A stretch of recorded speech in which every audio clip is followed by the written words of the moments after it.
go home, because that means every team in this bracket has at least one loss. 2 teams will be eliminated from the section later today. Also later today, 2 teams that fall in the winner's bracket get moved into the elimination bracket. I believe the winner of this game will face either Moorhead or St. Michael Albertville on the road on Tuesday of this coming week. We'd like to thank all of the people helping to make our broadcast possible, including our boosters of Alexandria Cardinal sports coverage. You'll enjoy their messages and promotional announcements as we go through the course of today's coverage. Special thanks to Juettner Motors for being the presenting sponsor of our pregame show.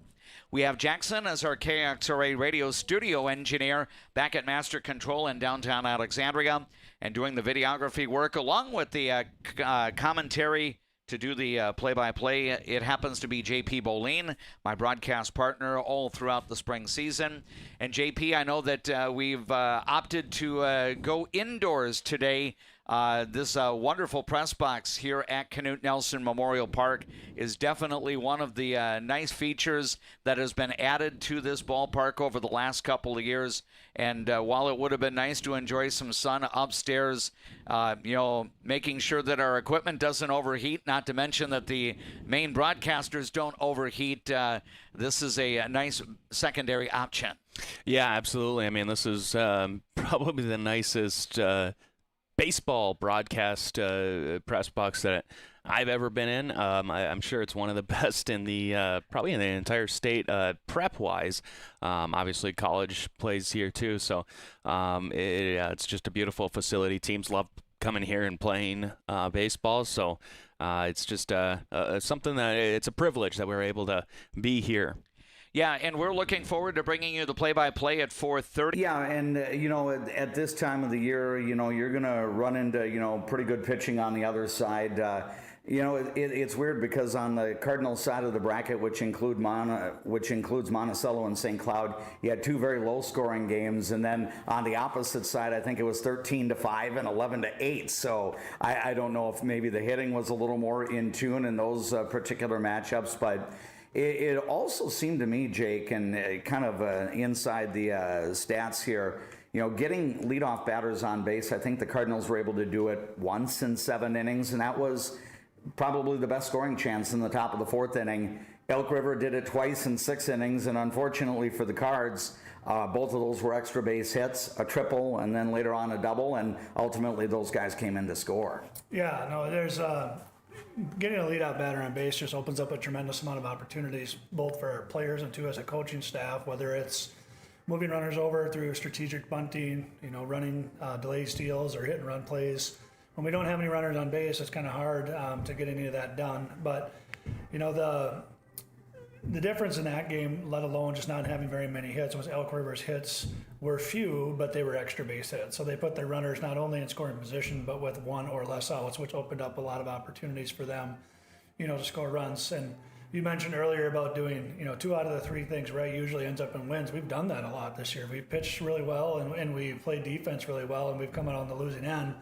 It just goes to show you that, the offensive power and production within this section is pretty high. So out of those 3, the offensive runs is probably the most important. So you can play as good as defense or pitch as well as you want. If you don't put any runs on the board, you're not going to win. And our team right now is going on 14 innings without scoring a run. So go back to what we talked about, and down in Elk River, I really truly feel that a key to success today is scoring first. I think that if we can get on the board right away just to ease some pressure and have kids relax, I think we'll roll from that point. I really feel it's right there. We're just waiting for that dam to break and for our hitters just to be able to be a little bit more comfortable in the box.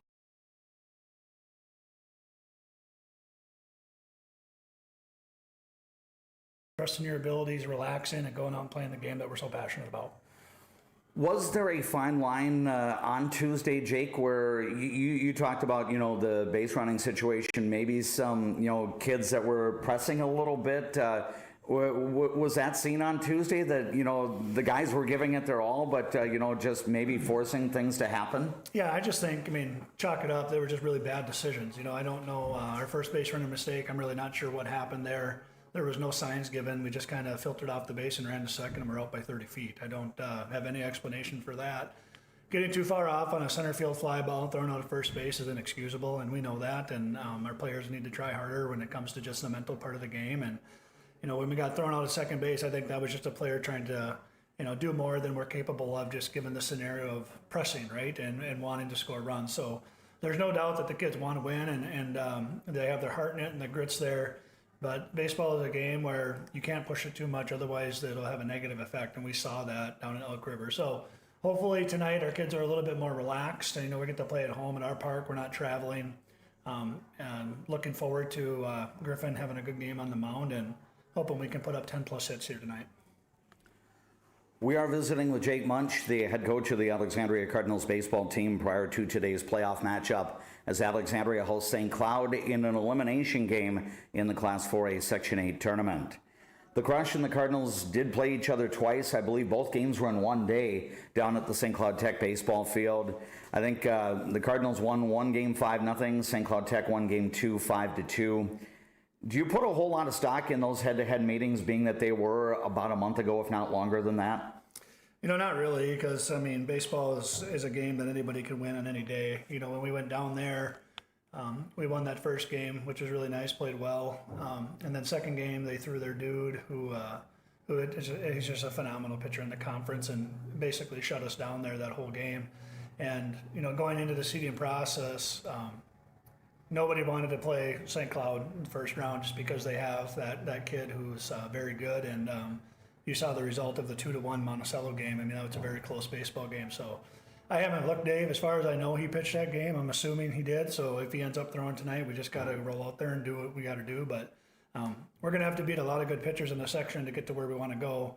Come back Tuesday, everybody's got fresh arms, including us. So we've got to get through the day and worry about that later. But again, offensive production is going to be the key tonight.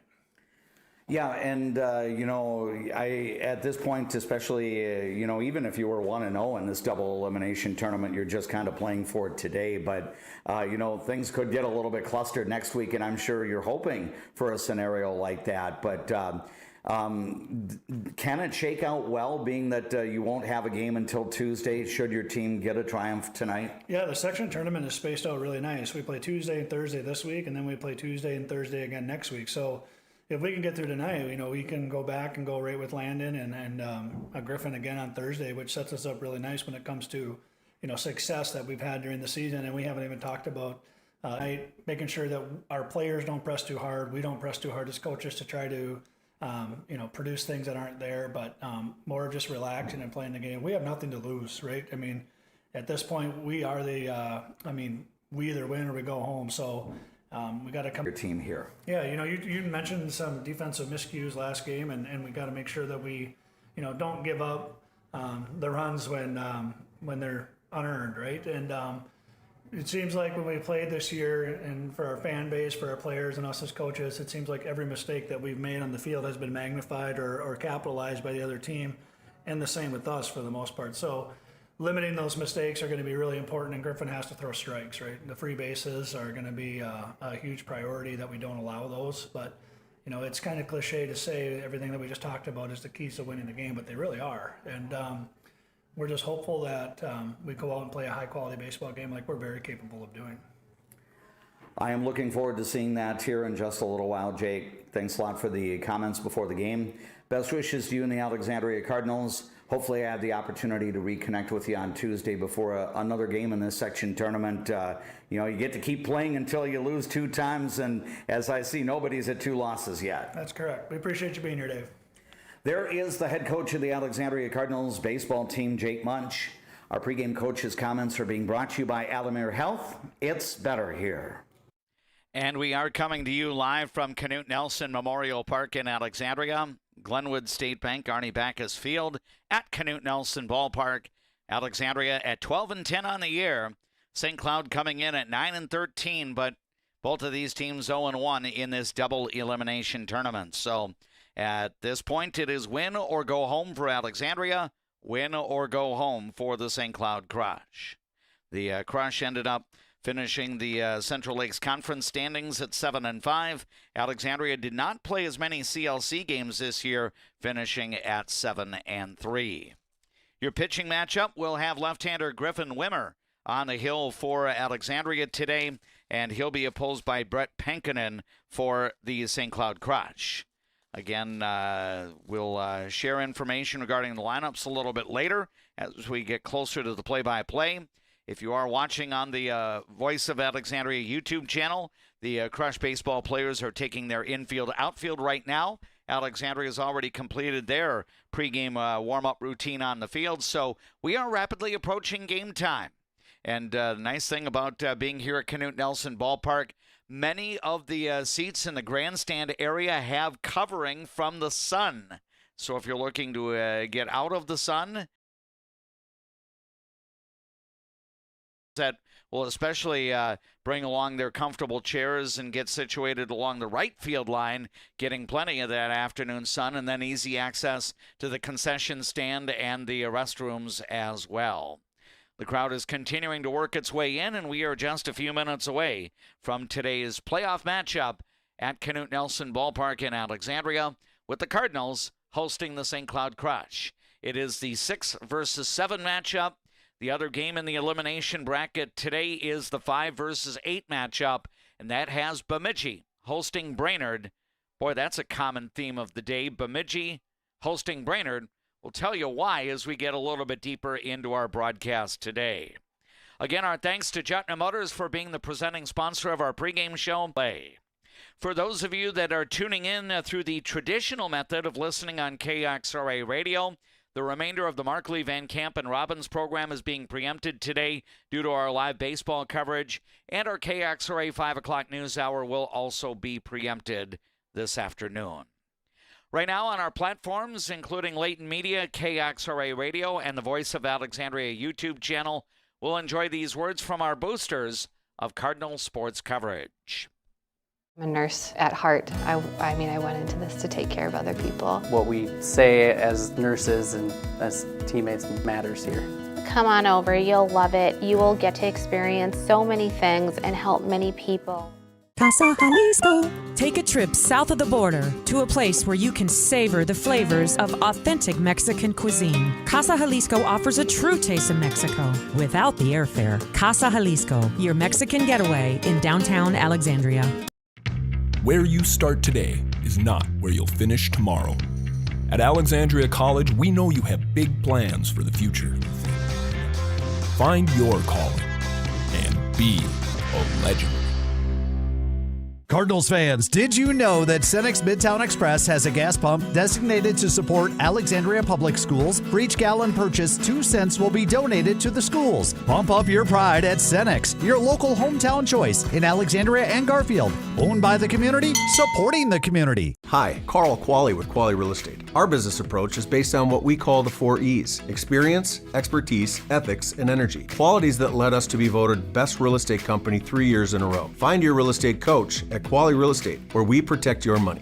Being locally owned here at the Culvers of Alexandria, Charles Johnson and myself, John Loomis, are very proud to be a part of the community. We enjoy the time we get to spend here, the memories we've made, and we're excited to see you after the game when you need to refuel. Go Cardinals! A broken tooth? Fixed in one appointment? Yes, we do that at Dental Health Associates with our CIRAC crowns. We'll fix your tooth in one appointment, which means less time off work, less time away from your family, and more convenience for you. You're in and out in one visit. Better water starts with EcoWater. Get started today and discover EcoWater's products and expertise for the perfect solution. Visit WeFixWaterMN.com with offices in Alexandria, Fergus Falls, Glenwood, and Morris.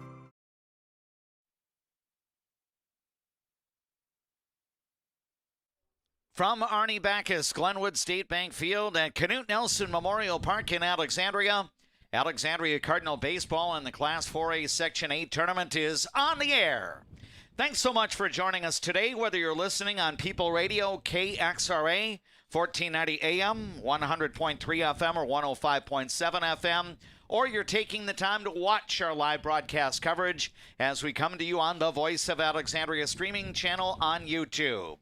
Big thanks to our friends at Integrity Title in Alexandria for being our signature streaming sponsor of Alexandria Cardinal Sports Play-by-Play all throughout the 2025-26 school year.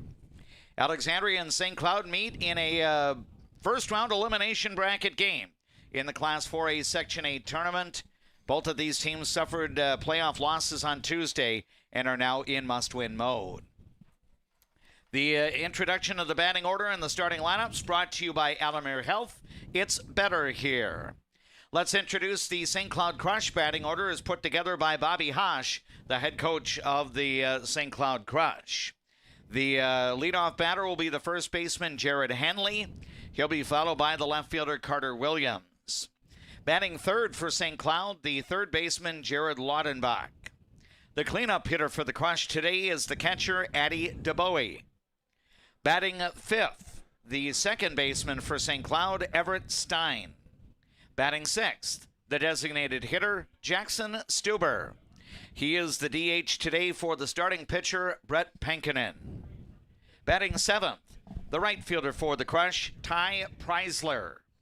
Batting eighth, the shortstop, Andrew Brown. And rounding out the batting order today for St. Cloud is the center fielder, Orion Preisler. Again, the order for the Crush coming into the game today at 9-13 on the year. 0-1 in this section tournament. Jared Hanley, Carter Williams, Jared Laudenbach, Addie DeBowie, Everett Stein, Jackson Stuber, Ty Preisler, Andrew Brown, and Orion Preisler. Let's introduce the Alexandria Health starting lineup and batting order for the host Alexandria Cardinals. The leadoff batter will be the left fielder, Ty Miller. Batting second, the right fielder, Connor Anderson. Batting third, the shortstop, Brody Adelman. Batting cleanup for Alexandria, the designated hitter, Nolan Johnson. He is DHing today for the second baseman, Nolan Fettig. Batting fifth for Alexandria, today's starting pitcher, Griffin Wimmer. Batting sixth, the first baseman, Evan Zabel. Batting seventh, the center fielder, Landon Guess Norling. Batting eighth, the third baseman, Easton Klemick. And rounding out the batting order today is the catcher, Sam Wiseman. Again, Alexandria's batting order as the Cardinals take a 12-10 record into today's playoff. 0-1 in the section tournament. Ty Miller, Connor Anderson, Brody Adelman, Nolan Johnson, Griffin Wimmer, Evan Zabel, Landon Guess Norling, Easton Klemick, and Sam Wiseman. Jake Munch, a graduate from Jefferson High School in Alexandria, is the head coach of the Cardinal baseball team. He has been coaching the team for more than a decade. I believe overall his 11th season coaching Alexandria. Again, that does not count the spring of 2020. The spring sports season was canceled that year due to the onset of the global pandemic, COVID-19. As you watch on our YouTube channel, St. Cloud is wearing the white jerseys, white pants, blue numerals on both the front and the back of the uniform, and then the words, if you will, St. Cloud on the front of the jersey. Of course, the Crush baseball team includes players from St. Cloud Apollo High School and St. Cloud Tech High School. Alexandria wearing the black jersey tops, white pants, red stripe, and the red numerals and white trim. Our national anthem is being presented to you by Carlson Music Center. For any of your music needs, visit online at carlsonmusiccenter.com.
Again, our national anthem being presented on our latent media platforms by Carlson Music Center in Alexandria. Again, for any of your music needs, including the scheduling of voice lessons for your sons or daughters, visit Carlson Music Center in downtown Alexandria. And, of course, check out their website, carlsonmusiccenter.com. As we get our game underway near the bottom of the hour, temperature is hovering close to the 90-degree mark. I'll see if I can get the latest information through the National Weather Service as to what the official 4 o'clock reading is. And as we say, survey says hot. Yes, well, among other things. Mostly sunny and 88. South wind at 10 miles an hour. The dew point is at 56. Some temperatures in the area flirting with the 90-degree mark. It is 91 at this hour in Morris. 91 just to the west of us in Elbow Lake. Fergus Falls reporting in with 90 degrees at this hour. It is also 90 in Wilmer, 90 in Benson. Over in Sauk Center, 85 degrees at this hour. Down in St. Cloud, 84. So slightly cooler weather the further east you go into central Minnesota. 79 degrees at this hour in Brainerd, and up in Bemidji where they're playing some playoff baseball and softball today, 83 degrees. But here in the Alexandria area, 88 is the game time temperature. Again, the Alexandria Cardinals in the field right now. That means left-hander Griffin Wimmer is taking his tune-up tosses.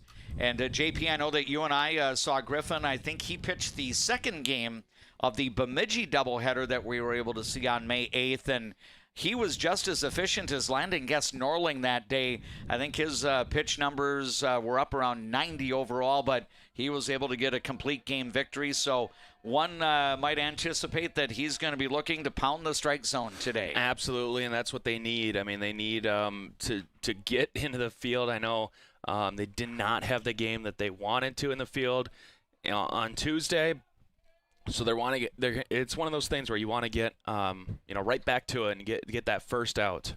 First pitch of the game to Jared Hanley. The left-handed batter is cut on and missed. So right away you have a lefty versus lefty matchup to start this game.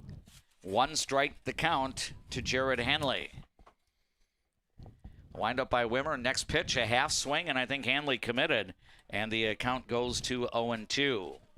We start our game at 4:34 in the Central Time Zone. Again, some sunshine and a temperature of 88 degrees. Here's the 0-2 offering, and that's going to be a little bit low. Keys to the game being driven by Alexandria Motors. Together, let's drive with Alexandria Motors. As I talked with Bobby Hosch, the head coach of the Crush, ahead of the game today, he mentioned, continue to get the good pitching and the solid defensive work. Here's a ground ball hit to the right side. And Nolan Fettig, the second baseman, makes the play. His flip to first is... Oh, I'm sorry. It was actually dropped at first. Oh, okay. So, yeah, my error there. So, that's going to... Well, no. They did say held on. Evidently, the ball was held on by Evan Zabel long enough. That Hanley's not happy about that call because it was waved off safe and then must have changed his mind again.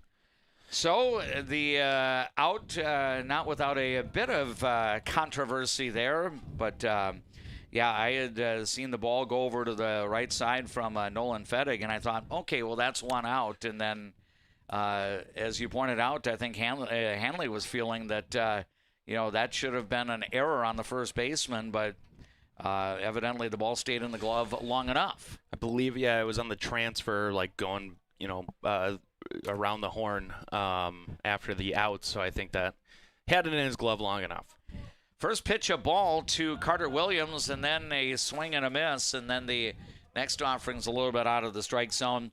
Coach Hosch was saying, as we talk about our Alexandria Motors keys to the game, when his team has been playing well this year, it's getting the solid defense and the solid pitching. He wants to see more of that today.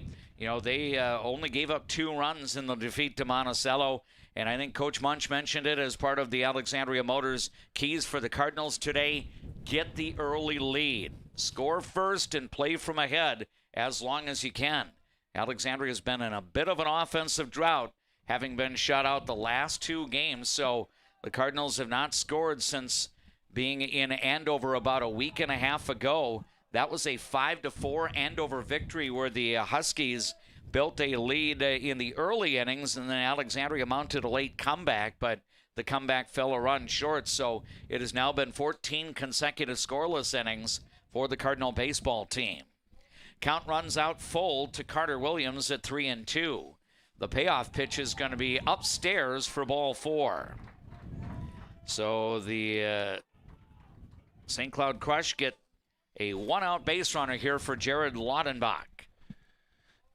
Yeah, and that's the one thing, one of the things that Coach Bunch says, just, you got to throw strikes. And I don't think he threw one. You could categorize it as a wild pitch, but not a whole lot missing the zone. Just a really good at-bat there from the batter. So now Griffin Wimmer will work out of the stretch. Williams will be held on over at first by Evan Zabel. Here's a pitch that's going to be fouled off. 1 strike the count here to Jared Laudenbach.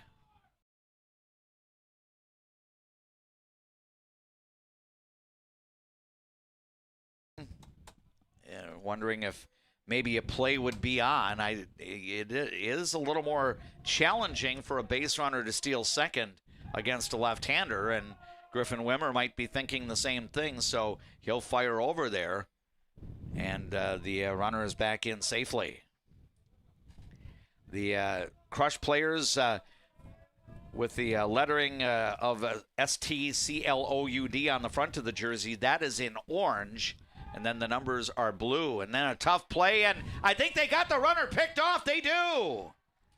I don't think Carter Williams got his left hand back on the pillow, and as a result, Evan Zabel was able to reach down and slap the tag on, so Wimmer picks Williams off for out number 2. And as you were saying, it's harder to steal off a left-handed pitcher, and they have a lot better pickoff moves too. I mean, it's a lot harder to detect, and a great one there.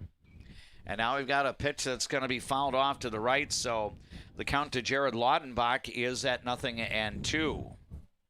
So a good cover-up by Griffin Wimmer, yielding the walk on the full count pitch, but then eliminating that runner on the bases with the pickoff moments after that. We're just underway at Knute Nelson Memorial Park in Alexandria with no score. Here's a pitch off the plate, and it's now 1-2. A ball and 2 strikes to Jared Laudenbach. St. Cloud did not visit Alexandria this year after the Crush played baseball in Alexandria, I believe, each of the 3 previous seasons. Here's the next pitch, and that's going to bounce into the plate. 2 balls and 2 strikes to count. It was one of those weird scheduling quirks, and I think the addition of Detroit Lakes a couple of years ago may have factored in, but I think Alexandria's baseball team went to Brainerd 3 straight years and hosted St. Cloud 3 straight years. But now that kind of reversed a little bit as the Cardinals had Brainerd in for a doubleheader, and Alexandria went to Tech to play a doubleheader against the Crush. Now another pitch misses the strike zone. Well, fortunately for Griffin Wimmer, on these misses, there's nobody on base, so they are not wild pitches, but when he has missed decisively. Yeah, it seems like a couple of wild pitches in this at-bat, especially going up 0-2 as well. That was the case with the walk.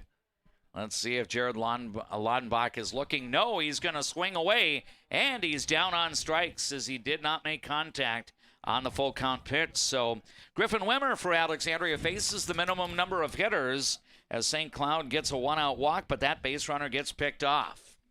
Glenwood State Bank brings you our scoreboard updates in this Class 4A Section 8 playoff game.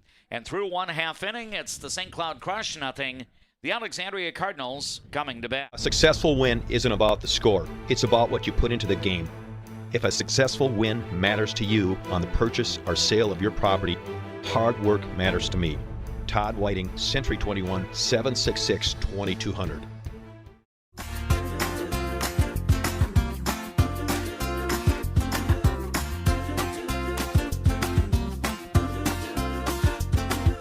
Fresh, family, locally loved. Eldon's Fresh Foods.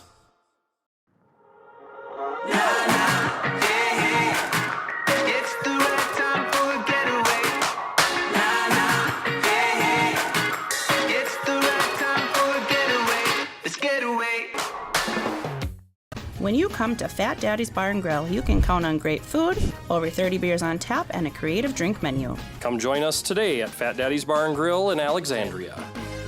Good service, good friends, and a great place to eat.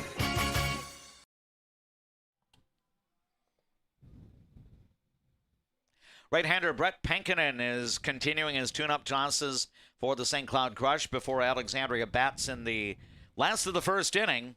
Ty Miller, Connor Anderson, and Brody Adelman are the scheduled hitters for Alexandria as St. Cloud failed to score in the top of the first inning. Again, these teams playing each other. Game number 3, it's going to be the last game during the season between these two teams. The regular season ended up being a split.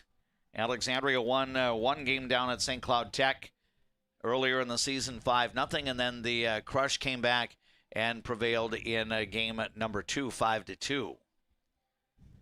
So the Tigers 9-13, having lost 6 consecutive games coming in.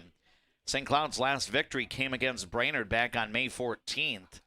Alexandria has not won a game since blanking St. Francis on May 15th. So the Cardinals have not played as much baseball since then, having lost 3 straight coming in.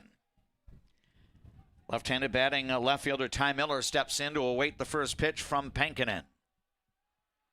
The stocky right-hander for St. Cloud winds up and deals a pitch that's in for a strike. 0-1 to Ty Miller. Miller has really stepped in. You know, a couple of injuries, a couple of players, Easton Klimek and Ty Miller. He's stepped in and played really good. I mean, he's hit the ball pretty well in his couple of games as well. Yeah, we've seen him. I think he actually had his first varsity action in that doubleheader at home against the Bemidji Lumberjacks almost 3 weeks ago, and he has fit in very nicely after being pressed into service, moving up from the JV. Count goes to 0-2, and then a pitch from Pankinen is low, and it's a ball and 2 strikes. Connor Anderson is in the on-deck area for Alexandria, then Brody Adelman will follow. We have no score. We're in the bottom of the first inning. D-Mac and JP Boline bringing you the broadcast today. We're at Arnie Backus, Glenwood State Bank Field at Canute Nelson Memorial Park in Alexandria. Here's the next pitch. It's high and away. That evens the count out at 2-2. Something Alexandria struggled with against Elk River was, you know, when they got on base, one, they made a couple of base running errors that were uncharacteristic for them, but also just not being able to advance the runner in, you know, the traditional sense, and not a whole lot of a bases loaded opportunity, but not a whole lot of threatening at bats throughout Alexandria. And the few that they'd had just didn't take advantage. So I got to change that today. Ty Miller is able to work the count out full 3-2, and then the next pitch is going to be popped in the air. This will go off to the left side and out of play. So Ty will get another chance at the plate here with the count of 3 balls and 2 strikes. And, you know, another thing is that when Ty Miller led off the 4th inning with a hit the other day against Elk River, he was the only leadoff batter to get on in any one of the 7 innings of batting for Alexandria. And, you know, Elk River had 2 of its leadoff batters get on base, and ironically that was in both innings where Elk River scored runs. Now we're going to have a liner out into left field, and there's a base hit for Ty Miller leading off the first. And there he is again. I mean, you get that leadoff runner. I mean, he's batting first here today. I think that's a change from Tuesday. I believe he was either second in the lineup. So able to get that leadoff base hit, and now Alexandria just got to get him into scoring position and get him home here and get that early lead that Jake Bunch really wanted. And we'll keep an eye on Ty Miller. He's being held on over at first base by Jared Hanley. It wouldn't surprise me if Pankinen will keep that runner close. First pitch to Connor Anderson's a little bit low. The infield defense has Hanley at first for St. Cloud. Everett Stein is the second baseman. The shortstop is Andrew Brown. Jared Laudenbach is at third base. The left fielder is Carter Williams. The center fielder is Orion Preisler. And Ty Preisler is in right field. Here's a ball lined off to the right side, foul. And the count to Connor Anderson is now 1 ball and 1 strike. Addie DeBowie is doing the catching today for St. Cloud and is taking the pitches in from the starter, Brett Pankinen. 1-1 the count. Miller's holding as Connor Anderson fouls a pitch off over toward the screen, and it's now a ball and 2 strikes. This is one of 2 elimination games being played in the section today. The other is up at Bemidji State University as the Lumberjacks are hosting Brainerd. Brainerd was defeated by St. Michael Albertville on Tuesday 13-5, while Bemidji fell at Moorhead 11-8. Here's a pitch a little bit low, and that evens things to Connor Anderson. 2 balls and 2 strikes. Alexandria nothing, St. Cloud nothing as we play the last of the first inning on a warm afternoon in the downtown Alexandria region at Knute Nelson Memorial Park. Throw over to first, but Ty Miller is back in safely. The winners bracket games also start at 4:30 in this section. Those are taking place at St. Michael Albertville High School and in Monticello. St. Michael Albertville is hosting Moorhead. Monticello is at home to Elk River. Ironically, Monty and Elk River played each other right at the end of the regular season. Elk River led at home 3-0 after 3 innings in that game, and then Monticello got the bats going and ended up winning a full 7-inning game 14-3. So that means the Magic scored 14 times in the last 4 innings against Elk River. Probably one reason why the Magic is at home today rather than making a trip over to Elk River. Here's another throw over to first base, and Ty Miller is back in safely. Of course, a busy day for the Alexandria Cardinal golfers, wrapping up the Section 8 AAA Boys Golf Championships in Park Rapids and the Section 8 AAA Girls Golf Championships in Sauk Center. Here's a slow bouncer out toward the hill. Pankinen will make the play, but he throws wildly to first base. This will go down the right field line, and everybody's going to move up a base, so the Crush get no outs here, and on the overthrow, Ty Miller goes from first to third, and the batter, Connor Anderson, goes into second base. That will be an error all the way, charged to the pitcher, Brett Pankinen, so he's in an early jam, and Brody Adelman will try to get on board for the Alexandria Cardinals. Hey, if you're Alexandria here, and you got a little luck that you really didn't have back in Elk River. So on Tuesday, so you got to take advantage here. But a couple of runners in scoring positions, no out. The one thing I'm noticing a little different here is the patience in the bats. I mean, they're not swinging. There was a few strikeouts early in the game against Elk River that really probably stymied the offense. So early impressions here, a lot more patient. St. Cloud's going to play the corner. Infielders up near the edge of the green. And we got a liner left side. This will be hooked foul off the bat of Brody Adelman, and it's 1 strike. Middle infielders are playing back at normal depth, so if a ball gets hit to shortstop Andrew Brown or second baseman Everett Stein, the Crush may concede a run here. Runners at second and third. Ty Miller, the lead base runner. Connor Anderson in scoring position as well. Nobody out. Alexandria threatening to get on the board early. Pitch to Adelman is a little bit off the plate, and it's 1 ball and 1 strike. The Cardinals did not have a lot of really good scoring chances. They had 8 base runners on Tuesday at Elk River, and 3 got eliminated on the base paths. Then Alexandria stranded 3 on base, and the best scoring threat on Tuesday in the 4th inning. Pitch is a little bit. Now a healthy cut, but no contact, and it is 1-1 to Nolan Johnson.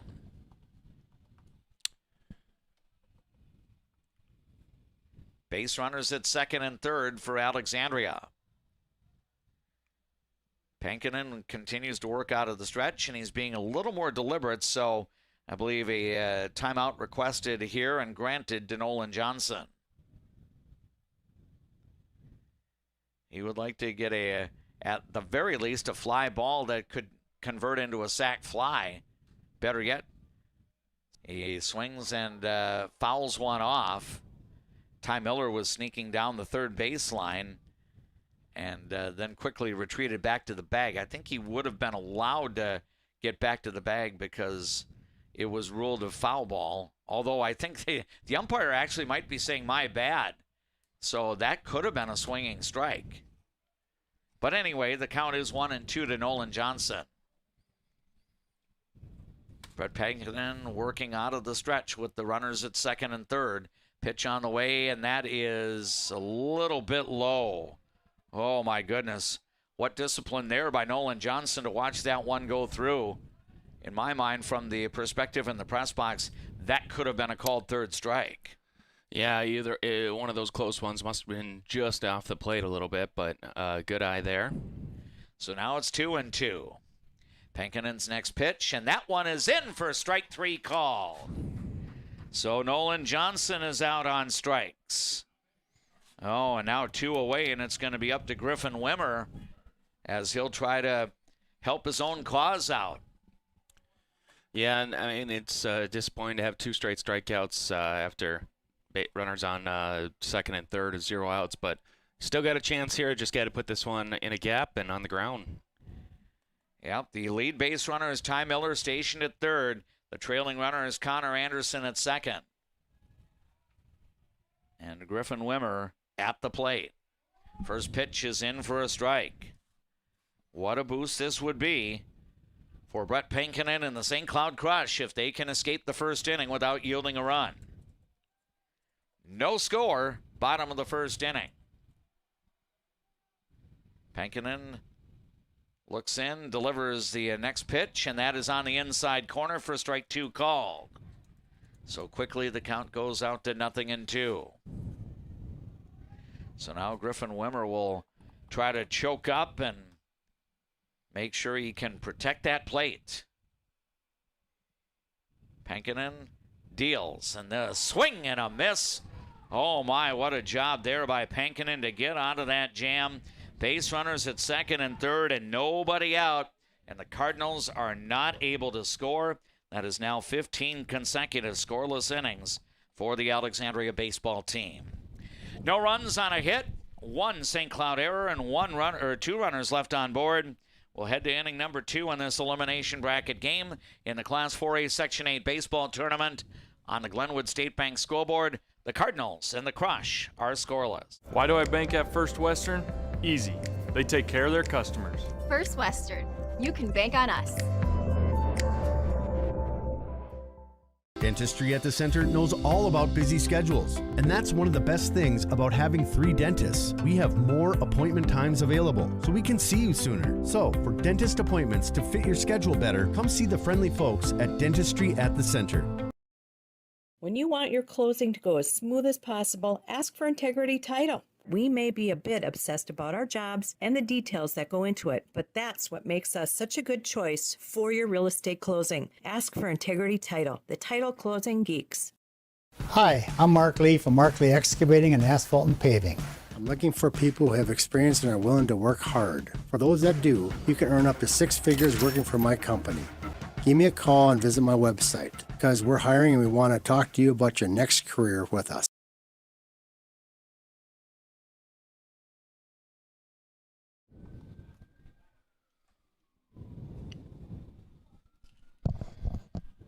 This is People Radio, KXRA Alexandria, 1490 AM, 100.3 FM, 105.7 FM, audio through the Voice of Alexandria app. And we thank you for watching our coverage today as we have the live video streaming on the Voice of channel where you get the KXRA play-by-play. Griffin Wimmer heads back to the hill for Alexandria, still in a scoreless game after the Cardinals could not capitalize on an early scoring chance. Yeah, it's obviously disappointing not to get a run out of that first inning. It was a long first inning, a lot of pitches thrown, but you just have to put that in the rearview mirror and move forward to the next at bat and play some good defense again. First 2 pitches from Griffin Wimmer have missed the strike zone. Wimmer is now at 18 pitches in today's game, and only 8 have been strikes. Now, he was able to record a strikeout last inning of Jared Laudenbach. He did walk a batter, Carter Williams, but later Williams got picked off. Here's a pitch that YouTube connection today, so we apologize for the inconvenience there. We're trying to amend that as we go along here in the game broadcast. Again, we do have the options. You can listen to the game on KXRA Radio if you happen to be in the Douglas County area, or you can go to your Voice of Alexandria app to get the audio play-by-play. And again, we're going to continue to try to work on getting the YouTube reception with the video and the audio all paired up. First pitch to Evan Zabel is a strike, and then another pitch gets fouled off, and it is 0-2 to Zabel. Landon Guest-Norling and Easton Klimek will follow here in the last of the second inning. Alexandria and St. Cloud are scoreless. The windup by Pankinen, and the pitch is too far inside. 1-2 the count. The Cardinals got a leadoff base hit from Ty Miller last inning. He would go to third on a pitcher's overthrow to first that allowed Connor Anderson to reach second, but then Pankinen struck out the next three batters. Here's his 1-2, and this one swung on and lays foul left side. So still 1-2 strikes. Alexandria 12-10 going into this playoff matchup. St. Cloud 9-13. They both have been waiting for a while to get their next victory. Alexandria has not had a W since May 15th. St. Cloud has not won since May 14th. The Crush have dropped 6 consecutive games going into this matchup, while Alexandria has a 3-game losing skid. Both were defeated in the opening round of the playoffs on Tuesday. 2-2 now to Evan Zabel. Next pitch is going to be fouled back, so it is a count of 2 balls, 2 strikes. Alexandria did a good job getting the first 2 on in the first inning, but obviously more struggles with runners in scoring position. And the best way to get over that is just get more runners in scoring position and get them home. So you got to try to do that here. Here's a pitch a little bit low and away, and the count to Zabel is now full at 3 balls and 2 strikes. One encouraging sign last inning, Alexandria got its leadoff batter on. That happened only once in 7 innings of batting in the loss to Elk River on Tuesday. Payoff pitch is a little bit outside for ball 4. Boy, that was fairly close, but Evan Zabel, with the good eye there, takes the walk. So for a second straight inning, the Cardinals do have the leadoff batter on. Now Landon Guest-Norling will step in for the Alexandria Cardinals. Guest-Norling might be called upon to sacrifice here. He did have one of the 4 hits in the loss to the Elks on Tuesday. The Cardinals had 4 hits, all were singles. Elk River had 5 hits, including a double, a triple, and a solo home run. First offering is going to be a little bit inside to Landon Guest-Norling, who showed no signs of bunting there. And it is 1 ball, no strikes. Of course, sometimes you can change up within a plate appearance. What might have been a straight take on pitch 1 might be a bunt attempt on pitch 2. But here, Landon Guest-Norling is swinging away, and he fouls it off. So 1 ball, 1 strike now, the count.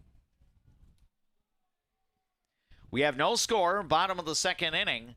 Alexandria has Evan Zabel on at first with nobody out.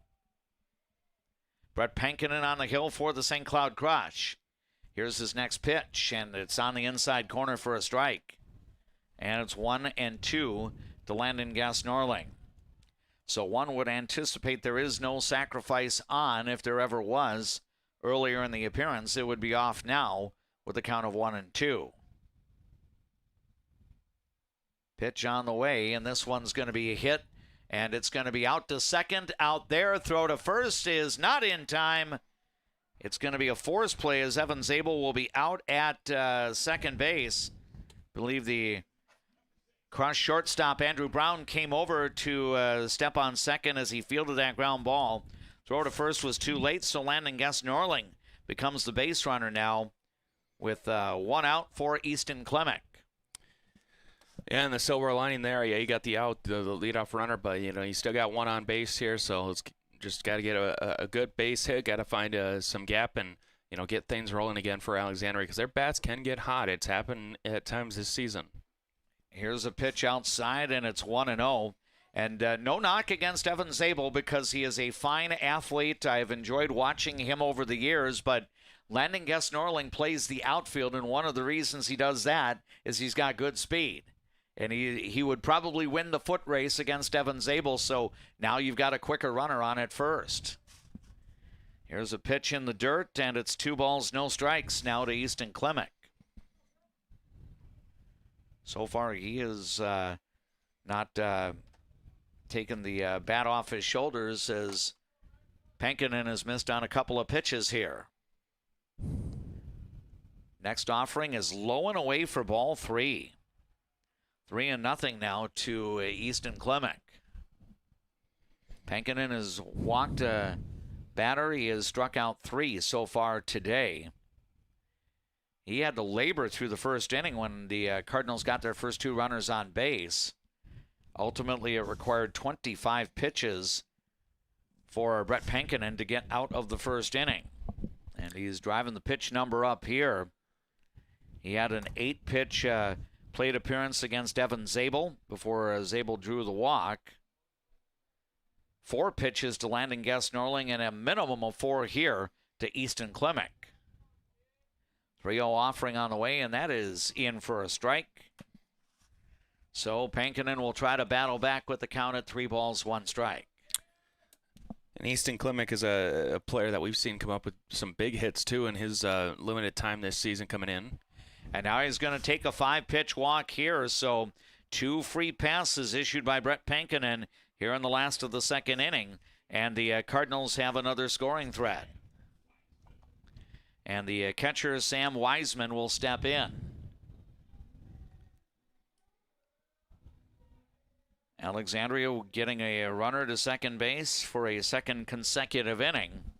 The Cardinals stranded 2 last inning. In fact, both were left on in scoring position. Wiseman bats 9th in the Cardinals' order today. Pankinen being a little bit deliberate on the mound with the base runners on. Here's his first pitch, and it is a little bit low and inside. 1 ball, no strikes. The lead base runner is Landon Guest-Norling at second. Easton Clemick is on at first. Here's the next offering, and that is on the outside corner for a strike, evening the count out at 1-1. And the key here is, obviously you want to get a base hit here, but just, getting bad on ball and trying to get it to that right side of the field to advance the runners is priority number 1, or getting it in the outfield. Pitch is low and away to Wiseman, and it's now 2 balls and 1 strike. Or being patient and, making Pankinen throw your strikes. Yep, and so far he's been challenged to do that. His pitch count being moved up in that 40-pitch range, and he's only gotten 4 outs so far. Next offering is on the outside corner, so he's gotten that location a couple of times in the plate appearance to Sam Wiseman. And the crush catcher, Addy DeBowie, is hoping he can do it one more time here. Maybe get a called third. Now Wiseman's going to request time before the 2-2 pitch is forthcoming. Again, for those of you listening to KXRA Radio, our 5 o'clock news hour is being preempted today due to our live broadcast coverage in the Class 4A Section 8 baseball tournament. 2 balls, 2 strikes. Next pitch is in the turf, and that's going to be a wild pitch to move the runners up. And that will also fill the count out to Sam Wiseman at 3 balls and 2 strikes. So this is becoming an uglier half inning from the St. Cloud point of view. 2 walks and now a wild pitch. And Alexandria is seeking that clutch hit. St. Cloud's going to bring the infield in here with one out. Payoff on the way is fouled back by Wiseman, and the count will ride along at 3 balls and 2 strikes. Good job there by Wiseman just to stay alive. It was a little high there, but again, I mean, now you got runner at third, so you put that one into the outfield too. You have that option to get one home, and a lot of ways to get the runners home, but there's ways to not as well. A payoff pitch will be forthcoming from Brett Pankinen to Sam Wiseman, and here it is. It's lined and caught by the third baseman. And no other play, so an atom ball, and it goes into the glove of Jared Laudenbach, the third baseman. 2 gone here in the last of the second inning, still with no score. Yeah, and that's just an unfortunate break there for Wiseman because that was hit sharp. I could have probably scored both of them if that got through or if it was hit a little bit to the left or a little bit to the right, but just a sharp ball right to the third baseman. And, now 2 down here with maybe Alexandria's hottest hitter in the playoffs. Yeah, Ty Miller has gotten a hit in each of the 2 postseason games. He's going to foul one back toward the screen, and it's 1 strike. He went the opposite way, lining a base hit to left in the first inning. That is the only hit that the Cardinals have so far. Alexandria now 0 for 4 with base runners in scoring position today. 1 strike is the count to Miller, with Landon Gass-Norling at third and Easton Klimek on at second. Cardinals trying to break the scoreless tie in the bottom of 2. Pitch on the way, and that is low, and now it gets away, and the catcher's having trouble finding it, and now it will be recovered here by DeBowie. Alexandria was keeping that lead base runner, Landon Gass-Norling, close to third base, knowing that the ball did not get that far away from the home plate area. And I think there were people in the St. Cloud dugout down below us indicating to DeBowie where the ball was. Yeah, and that's a tough one over at third, too. Do I go or do I don't go? But I think he made the right call there just because you don't want to make any base runner mistakes here, especially with 2 outs and, getting rid of the threat. Yeah, I just would not want to see the third out come at home plate here. See what Ty Miller can do and extend this inning here. And now he lines one into left, or no, it's going to be on a hop to the shortstop, throw to first, not in time. It's still going to be an infield hit for Ty Miller, and Alexandria gets on the board in the bottom of the second inning. I thought Miller was going to get that past the shortstop, Andrew Brown, who actually made a nifty grab on a tricky hop and then whirled and threw over to first, but Miller had the speed to beat it out. He's now 2 for 2. Ty Miller with a run batted in, and Alexandria takes a 1-0 lead.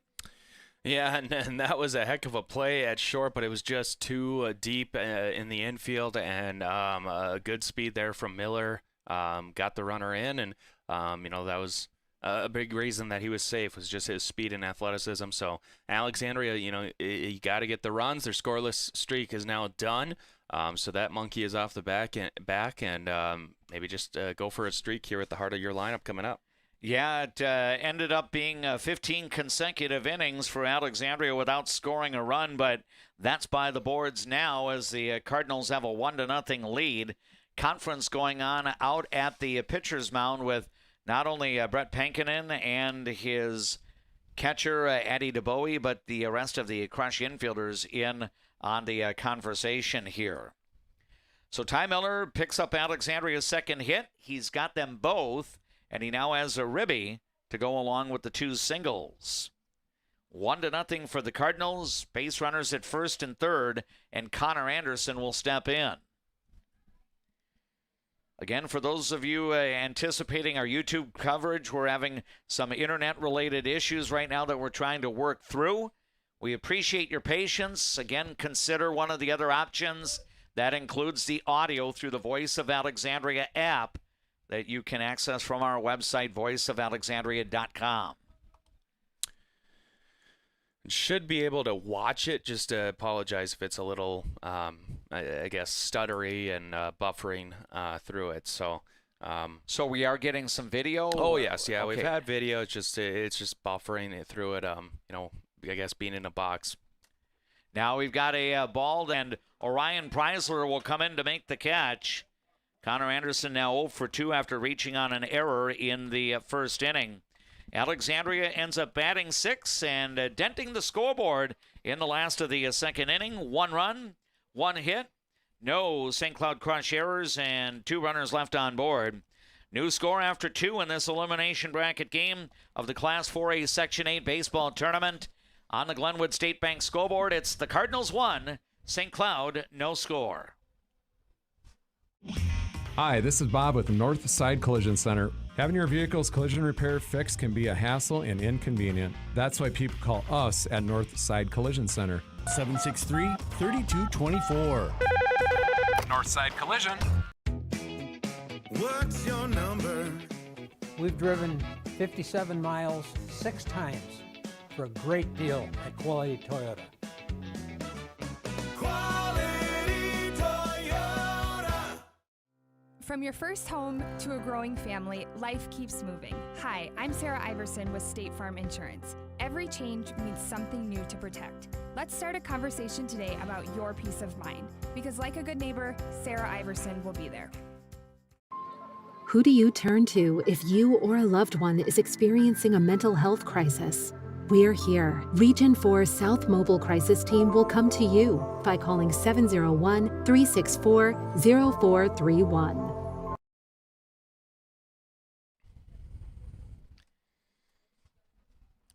Through 2 innings in this elimination bracket first round game in the Class 4A Section 8 baseball tournament, the Alexandria Cardinals with 1 run, 2 hits, no errors, 4 runners left on base.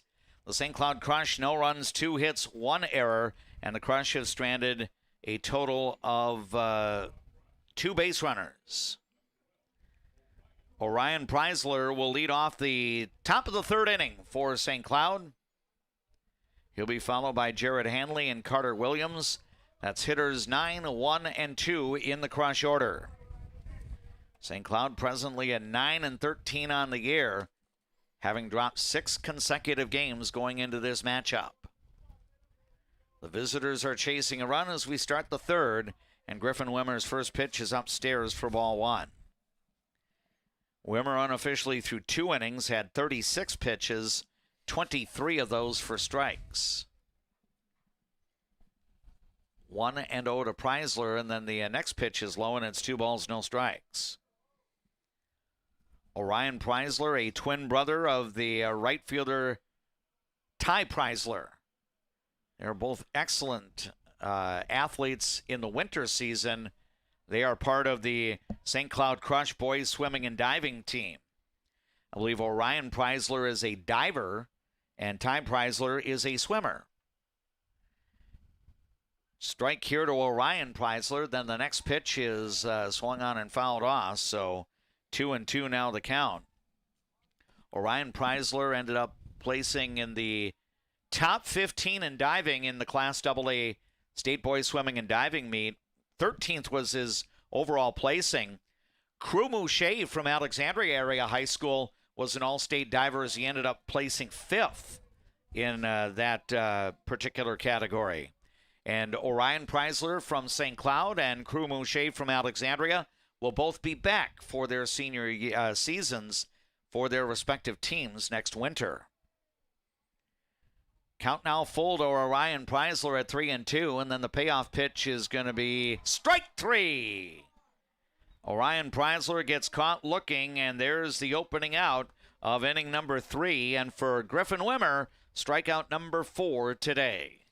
And he's had really good at-bats, and, he hasn't gotten too off track either, Wimmer that is, and I think he's throwing the ball hard right now, and he's got a couple of strikeouts too, so a pretty good start here. Some innings have been longer than others, but a pretty good start here for Wimmer.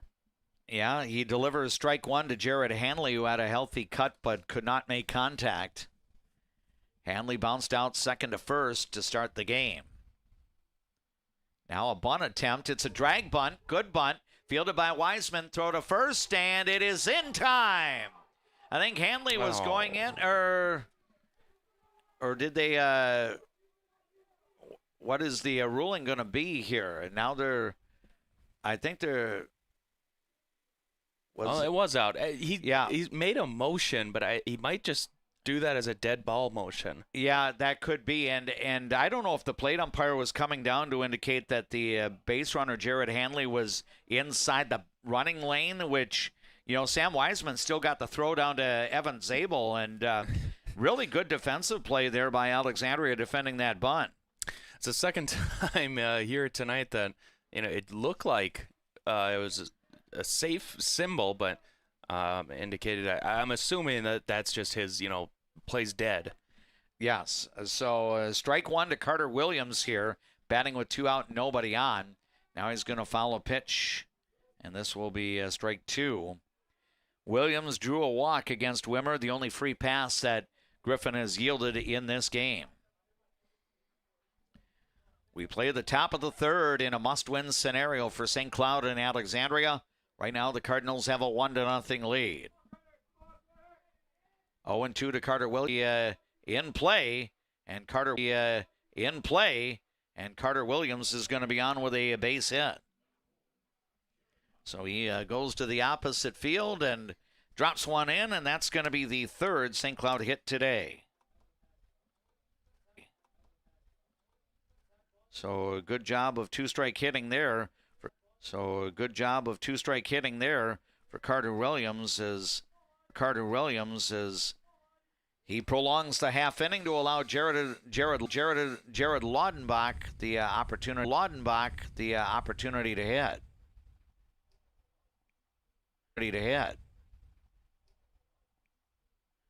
Laudenbach, Olin Johnson, the designated hitter. Johnson got called out on strikes in the first inning. Pankinen could not get either of the first 2 hitters out in the first, but then proceeded to strike out 3 in a row. And he went through the 3rd, 4th, and 5th hitters to record those 3 strikeouts. Johnson was called out on strikes in the first. First offering a strike, then a swing and a miss, and it's now 0-2. So now Palmer will face a pair of lefties back-to-back here.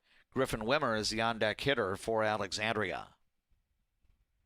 Here's the next pitch, and it's going to be bounced to the left side, fielded on the in-between hop by the third baseman Jared Laudenbach, and his throw over to first is good for the out. So 2 gone on a pair of ground balls here in the second inning. Yeah, and it's all about adjusting to a new arm and a new arm angle, and obviously throwing from the other side too. So, getting adjusted there, and a couple of contacts there, pretty decently hard contact to short, but just trying to figure out his tendencies, and just try to time him up well too. So now Griffin Wimmer steps in, he gets hit by the pitch. So first one came too far inside. So Alexandria will have a 2-out base runner, and we'll see if Cardinal head coach Jake Munch is going to call for a courtesy runner, and I believe he is going to do that. And that is going to be, I believe that's going to be Lucas Corman coming in as a courtesy runner for Alexandria.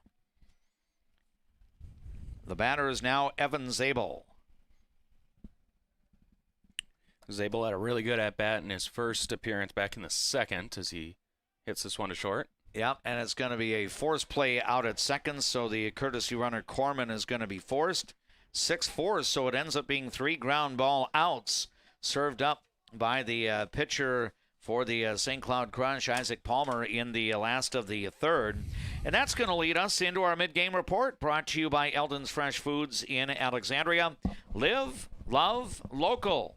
Shop Eldon's Fresh Foods at 3rd and Tacoma Streets in Alexandria.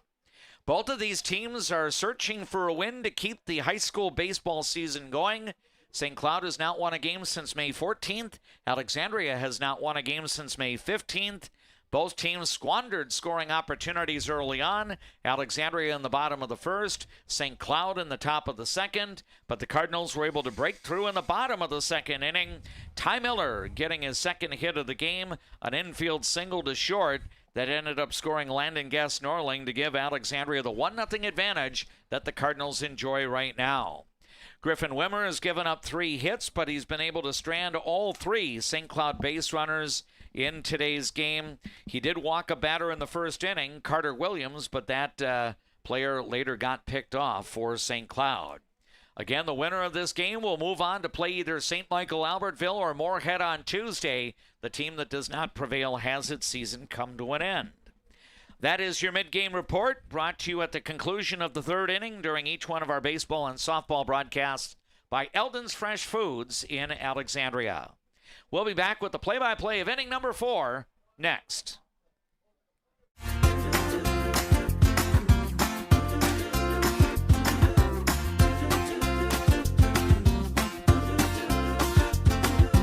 Fresh, family, locally loved. Eldon's Fresh Foods.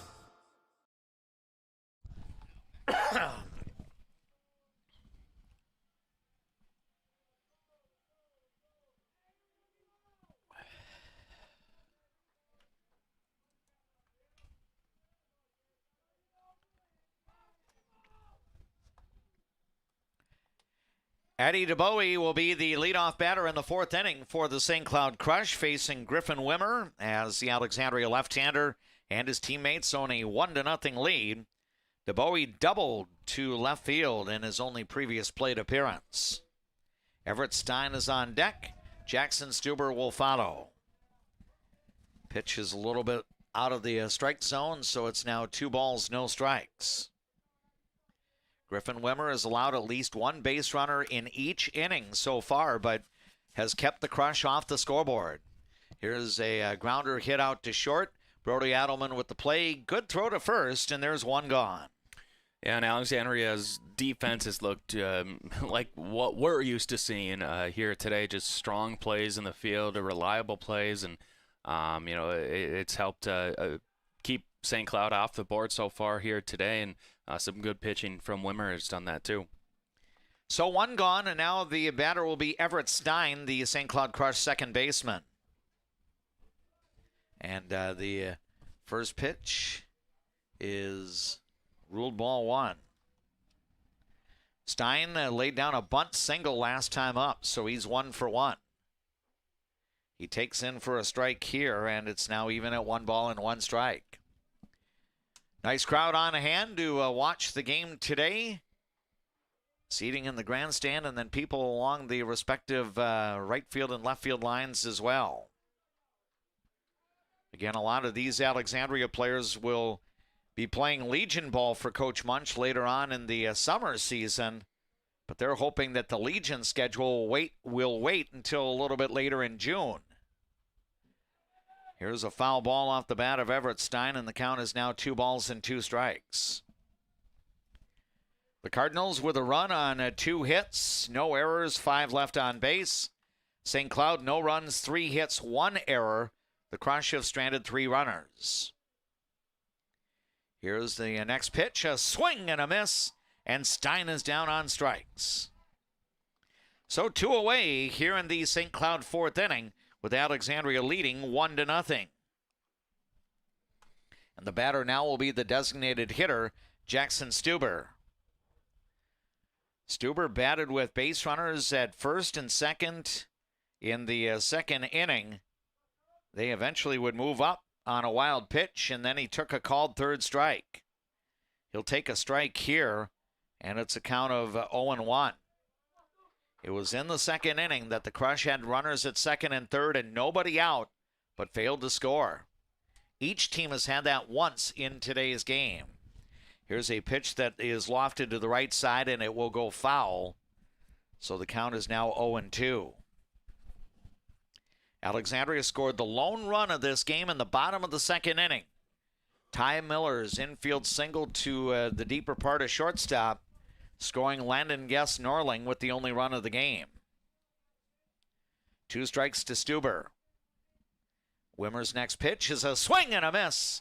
And a 2nd strikeout this inning for Griffin Wimmer. And he has his first 1-2-3 inning in the game.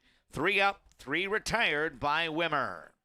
Through 3.5 innings in this elimination bracket game in the Class 4A Section 8 baseball tournament, on the Glenwood State Bank scoreboard, Alexandria leads the St. Cloud Crush 1-0.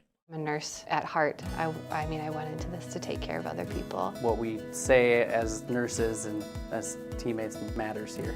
Come on over, you'll love it. You will get to experience so many things and help many people.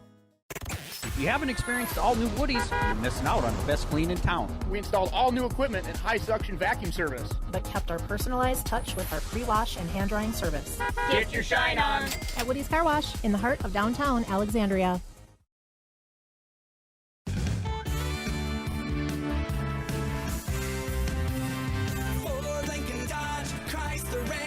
Make it Juettner Motors your best price dealer. Make it Juettner Motors your best price dealer. Who do you turn to if you or a loved one is experiencing a mental health crisis? We're here. Region 4 South Mobile Crisis Team will come to you by calling 701-364-0431.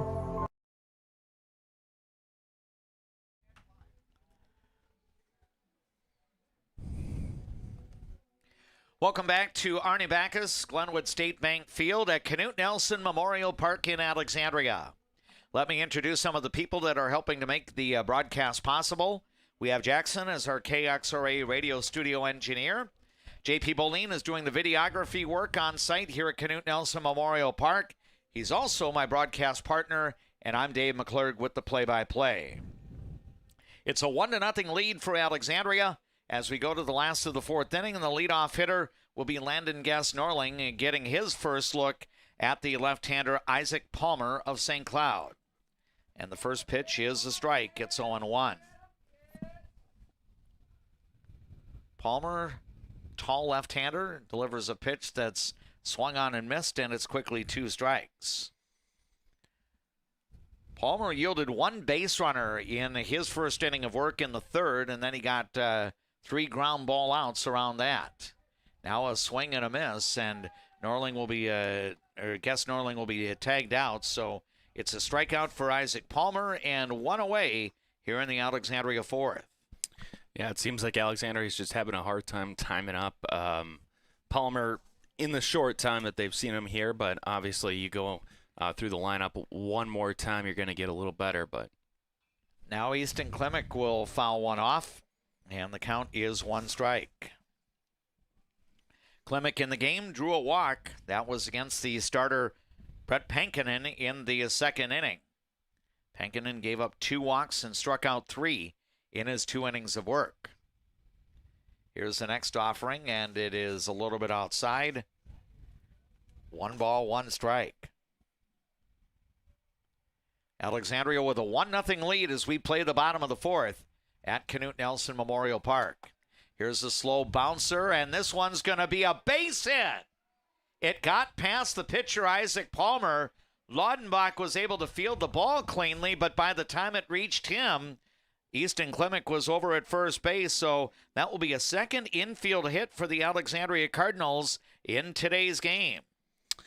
And I mean, that's perfect placement if you were trying to bunt there too, but got lucky there and a good swing and a lot of speed there to first and not a chance to throw him out. So Alexandria with a 1-out single here. Yeah, in essence, you could call Klemek's knock a swinging bunt. It's as good as a line drive because it means that he's on first base. Sam Wiseman takes a little bit low, and it's 1 ball, no strikes. Wiseman hit one on the bullet. He lined one to third in the second inning. He takes upstairs, and it's 2 balls, no strikes. The Cardinals now with their first hit off Isaac Palmer, 3 hits in today's game, so the hit number is even for both teams at 3. Alexandria has the game's lone run. Now we've got a pitch up and away, and it's 3 balls, no strikes. Oh, really, there was not a lot of opportunity for Isaac Palmer to work out of the stretch last inning because he did hit a batter with 2 out, and then the first pitch to Evan Zabel was put in play as Zabel hit into a force play. Wiseman takes a strike here, so it's now 3 balls and 1 strike. Out of the stretch, Palmer deals a pitch up and away, and that's a 5-pitch walk. And JP, I think you touched upon this a little bit earlier in the broadcast overall. Alexandria's batters, whether it be facing Pankinen or now Palmer, are showing a pretty good discipline at getting the pitch counts up a little bit. Yeah, they haven't shown a lot of chasing here today, really at all, and that's something that they kind of struggled with in Al Griffer, just chasing those high fastballs, and they've laid off a lot of those, and they've been just patient, making the pitcher throw a strike first, and just been a very good, patient team so far today. I believe Brody Brandt is in as the courtesy runner over at first for catcher Sam Wiseman. Ty Miller bats, and he takes the strike here. 0-1 the count. Miller was able to come through with an infield single to drive home Landon Gass-Norling with 2 out in the second, with the only run of the game to this point. He has a chance to be a run producer here with base runners at first and second. And he swings, bounces one to the right side, picked up by Palmer, and he'll make the underhand flip to first. The out recorded there, the other runners are going to move up. So now you've got Klimek at third and the courtesy runner Brandt at second. Yeah, and it's what you would call a productive out there, moving the base runners up and, moving both of them into scoring position. So Alexandria, another threat here, just trying to come through with 2 outs here. They did it, back in the last inning. So just trying to do that again, or 2 innings ago, I should say. Yep, Connor Anderson now coming up. He lined one out to center last time up. He reached on an error in the first inning, so he's officially 0 for 2. So the Cardinals are now going through their third turn through the batting order. And Connor Anderson's the last batter to face Isaac Palmer for a first time. And he swings and he hits one, and this is into right center. Into the glove. I thought it got over the glove of the second baseman Everett Stein, but Stein made a good jumping catch there, and honestly, Connor Anderson got robbed of a hit. If that one finds it out to right center field, that could have scored a couple of runs. But Alexandria has a threat go by the boards in the last of the fourth inning. No runs, 1 hit, no St. Cloud Crush errors, 1 walk, and 2 runners were left on base. We'll head to inning number 5, and the numbers in baseball on the Glenwood State Bank scoreboard read Alexandria 1, St. Cloud Crush, no score. Join life at the lake and work for a growing company that offers rewarding careers and cares about your well-being. AGuard, we build cool machines and are hiring for multiple positions across the organization. Plus, no-cost health benefits for you and your family. Get great service at Alexandria Motors. Serving your family for generations and generations to come. Stop in for a great deal on your next vehicle. Alexandria Motors. One low price, plain and simple, always. At ALP Utilities, we're proud to be a community-owned public power and water utility. That means local decisions, reliable service, and reinvesting in Alexandria. From classrooms to sidelines, we're proud to be a part of the moments that bring our community together. There is a man, an insurance man, located in the birthplace of America, where he is committed to helping you find the best coverage for your needs. Welcome.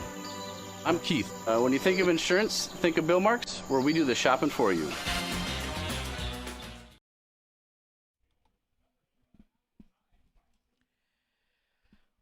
We welcome you back to our live broadcast coverage of Prep Baseball. It's the Class 4A Section 8 baseball tournament. JP Boline and yours truly, D-Mac, Dave McClurg with the call. Right now it's a 1-0 lead for Alexandria. St. Cloud will have Ty Preisler leading off the 5th inning. He is 0 for 1 against Alexandria's Griffin Wimmer. He chokes up as if he might try to bunt and takes inside for ball 1.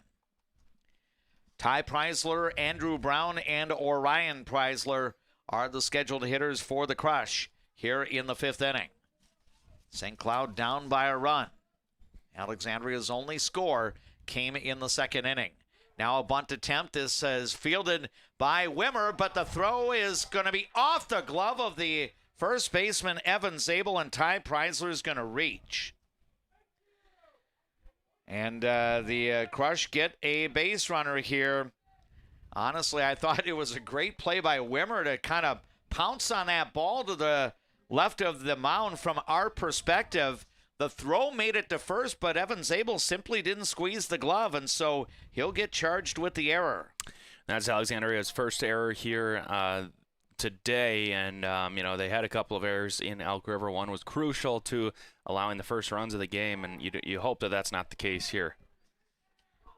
Yep, and throw goes over to first, and Ty Preisler back in. Andrew Brown 0 for 1. He was retired on a ground out to shortstop Brody Adelman to end the second inning when the Crush stranded runners at second and third. Another throw over to first, but Ty Preisler barely off the bag there. Ty Preisler, a very good swimmer for the St. Cloud Crush boys swimming and diving team. He had the opportunity to compete in a number of events at state.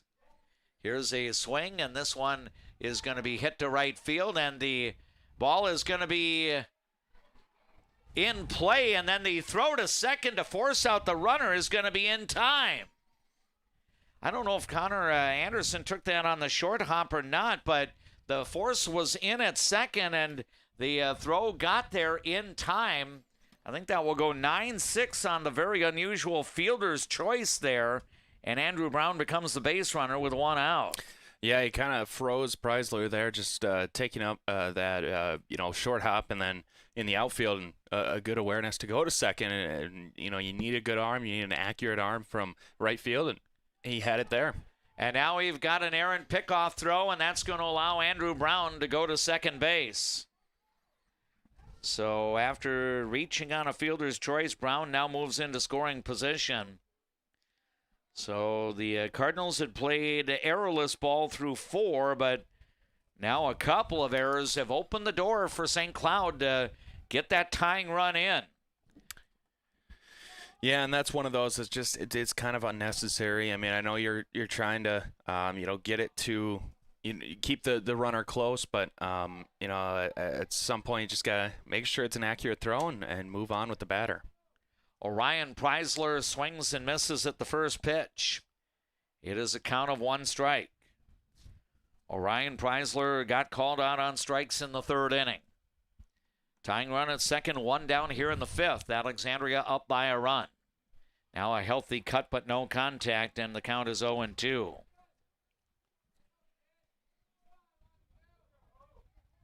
Griffin Wimmer has struck out 6 Crush batters so far today. He has given up 3 hits. So far, just 1 base on balls yielded. Now we've got timeout granted to Orion Preisler before the next pitch comes from Wimmer. Yeah, and Wimmer, as we mentioned earlier, will do this. He'll wait the batter, make him wait, especially when he's got somebody on base too, just trying to throw that timing of the hitter off, and it's worked today. Here's a pitch a little bit low and away, and it's a ball and 2 strikes here to Orion Preisler. Andrew Brown represents the tying run for the Crush. He's stationed at second with 1 away. Alexandria 1, St. Cloud nothing in this elimination bracket game in Class 4A Section 8. Here's a pitch that sails high, and it's now 2-2 to Orion Preisler. Wimmer now up in that 65 pitch range. He was at 59 through 4 innings, so averaging about 15 pitches per inning. Translate that out to 7 innings, that would get you up to about 105. Now he falls behind to Orion Preisler, and it's 3-2. After it started off at 0-2. Jared Hanley awaits his turn on deck. He would like to bat with 2 teammates aboard. Right now there's 1 aboard, that being Andrew Brown at second. Last time Preisler was 3-2 in his at-bat, he did strike out. Here's the payoff, and that's going to be off the glove of Sam Wiseman. So it's going to be a base on balls, and then Andrew Brown will get third base on a pass ball. Well, he didn't strike out there. He did not. Instead, he gets the second walk given up by Griffin Wimmer, and before Jared Hanley has the chance to bat, we're going to have a conference as Chris Kepp The pitching coach for Alexandria comes out. He's going to have a few words with catcher Sam Wiseman and pitcher Griffin Wimmer. Well, really, in the ideal scenario, this could be a 2-out base runner on first situation, and we probably would not have a conference, but Alexandria's defense has had a bit of a letdown here in the top of the 5th inning.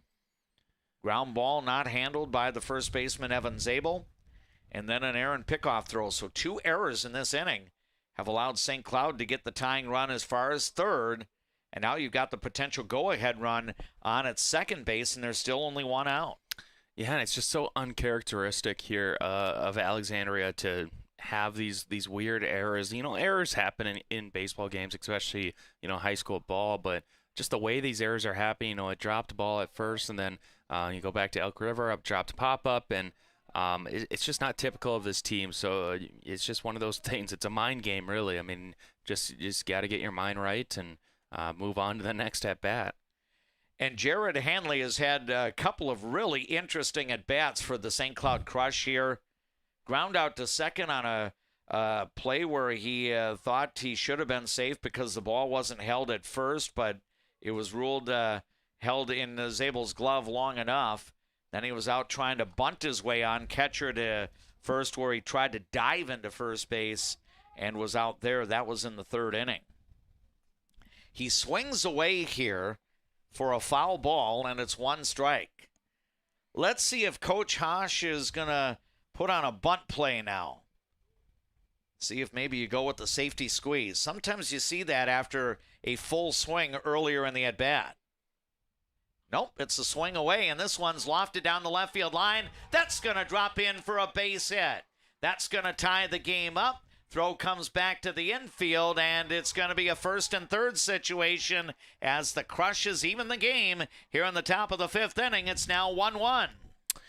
And, you know, that's just allowing a team to hang around, and bad things can happen. So Alexandria just, you know, you got to move forward. You got to get to the next batter. But St. Cloud, they took advantage of a couple of Alexandria's mistakes, and they're reaping the benefits right now. Still 1 out, too, and runners on 1st and 3rd. What really surprised me is that Hanley didn't see that the ball was being fired toward the left side of the infield. I'm surprised he didn't take off for second, but he'll be happy to get the RBI single to tie this game up at 1. And now the potential go-ahead run is at 3rd and only 1 out for Carter Williams. Williams in the game is 1 for 1 with a base on balls. He takes outside for ball 1. Just a reminder that you are listening to People Radio, KXRA Alexandria, 1490 AM, 100.3 FM, 105.7 FM, audio through the Voice of Alexandria app. And we appreciate you watching our coverage today. We apologize for some of the technical issues on our YouTube event here, but again, we appreciate your patience on those. 1 ball, 1 strike after Carter Williams fouls a pitch off. St. Cloud has tied the game up here on the top of the 5th inning, so we know that the winner of this game is going to have a minimum of 2 runs scored. Base runners at the corners and only 1 out. Williams has been on base twice. He takes upstairs, and it's 2 balls and a strike. St. Cloud, with the base hit moments ago by Hanley, is now out hitting Alexandria in the game 4-3. And the run column is now even at 1-1. Big pitch here at 2-1. And Carter Williams is going to wait for it after Griffin Wimmer steps off the slab. Trailing base runner Jared Hanley being held on by the first baseman Evan Zabel. Carter Williams takes a strike here, and it's now even at 2-2. Yeah, this is a big pitch coming up here for Wimmer and the Cardinals. I mean, if you can get an out here and get it to 2 outs, you avoid a lot of potential danger. You know, just not having to rely on a strikeout or an easy pop out. And there's the strikeout of Carter Williams. So a big pitch there delivered by Griffin Wimmer as he's able to retire Williams for the first time in this game. So 2 out here in the top of the 5th inning, and a game tied at 1. And now Jared Laudenbach will be the batter for the St. Cloud Crush. So with the Williams at bat resulting in an out, the run that scored earlier this half inning is unearned, and if any more score, they would be unearned as well. So how much can St. Cloud take advantage of the Alexandria charity?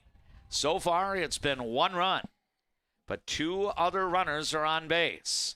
I mean, these are 2 teams that have really struggled with hitting with runners in scoring position, and today St. Cloud does have that hit. Alexandria's got a runner that scored after an error, or after, just beating out the run. So, yep, Laudenbach now behind in the count at 0 balls and 2 strikes.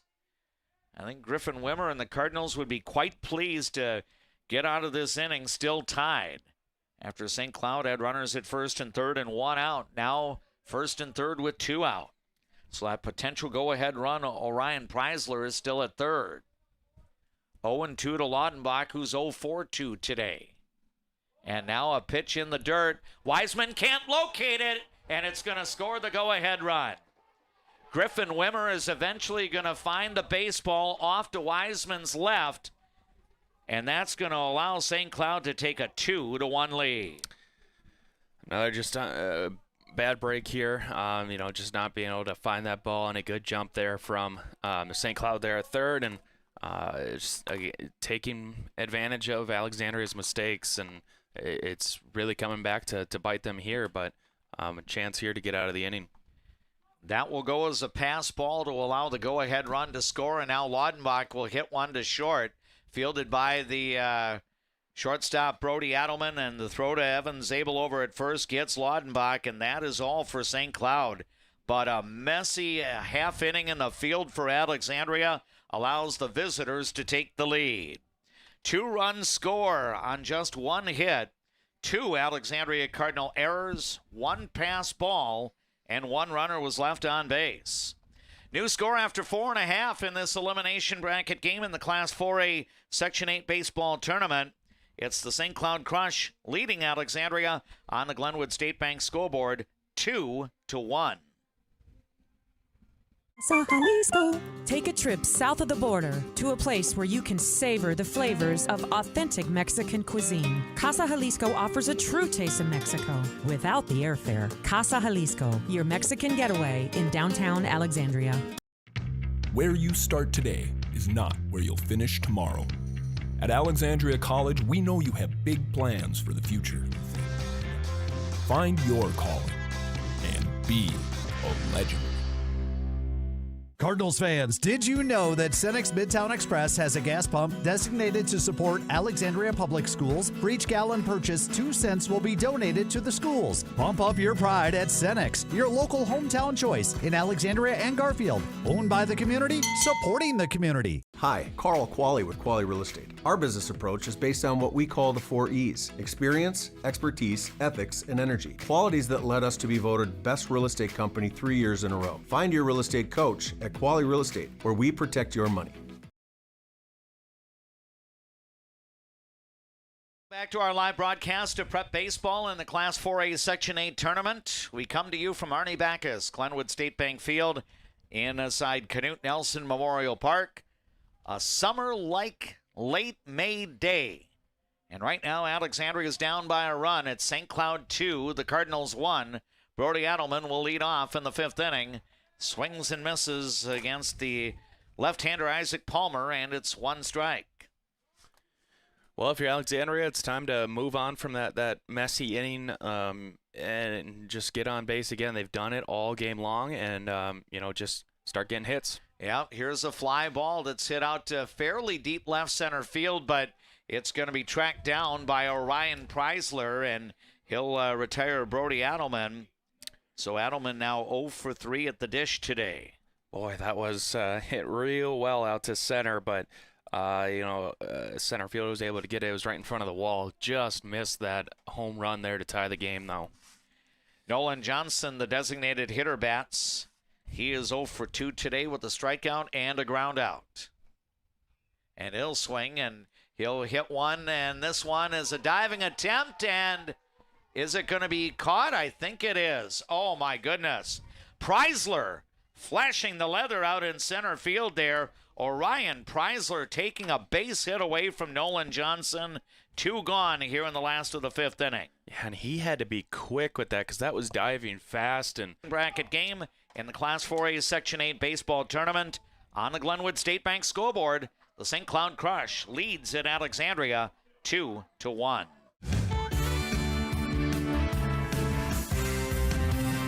Ford, Lincoln, Dodge, Chrysler, Ram, Jeep. Make it Juettner Motors your best price dealer. Make it Juettner Motors your best price dealer. Hi, I'm Dr. Emma. And I'm Dr. AJ. We're the dentists at the Alexandria Dental Clinic, where advanced care meets a family-first approach. From cosmetic dentistry and Invisalign to restorative work and pediatric care. Alexandria Dental Clinic, your smile's new best friend. Carlson Music Center, downtown Alexandria. Yamaha pianos and new unused equipment. Lessons and instruction. Learn from the best, piano and voice to guitar and violin. Carlson Music Center, for all your musical needs in Alexandria.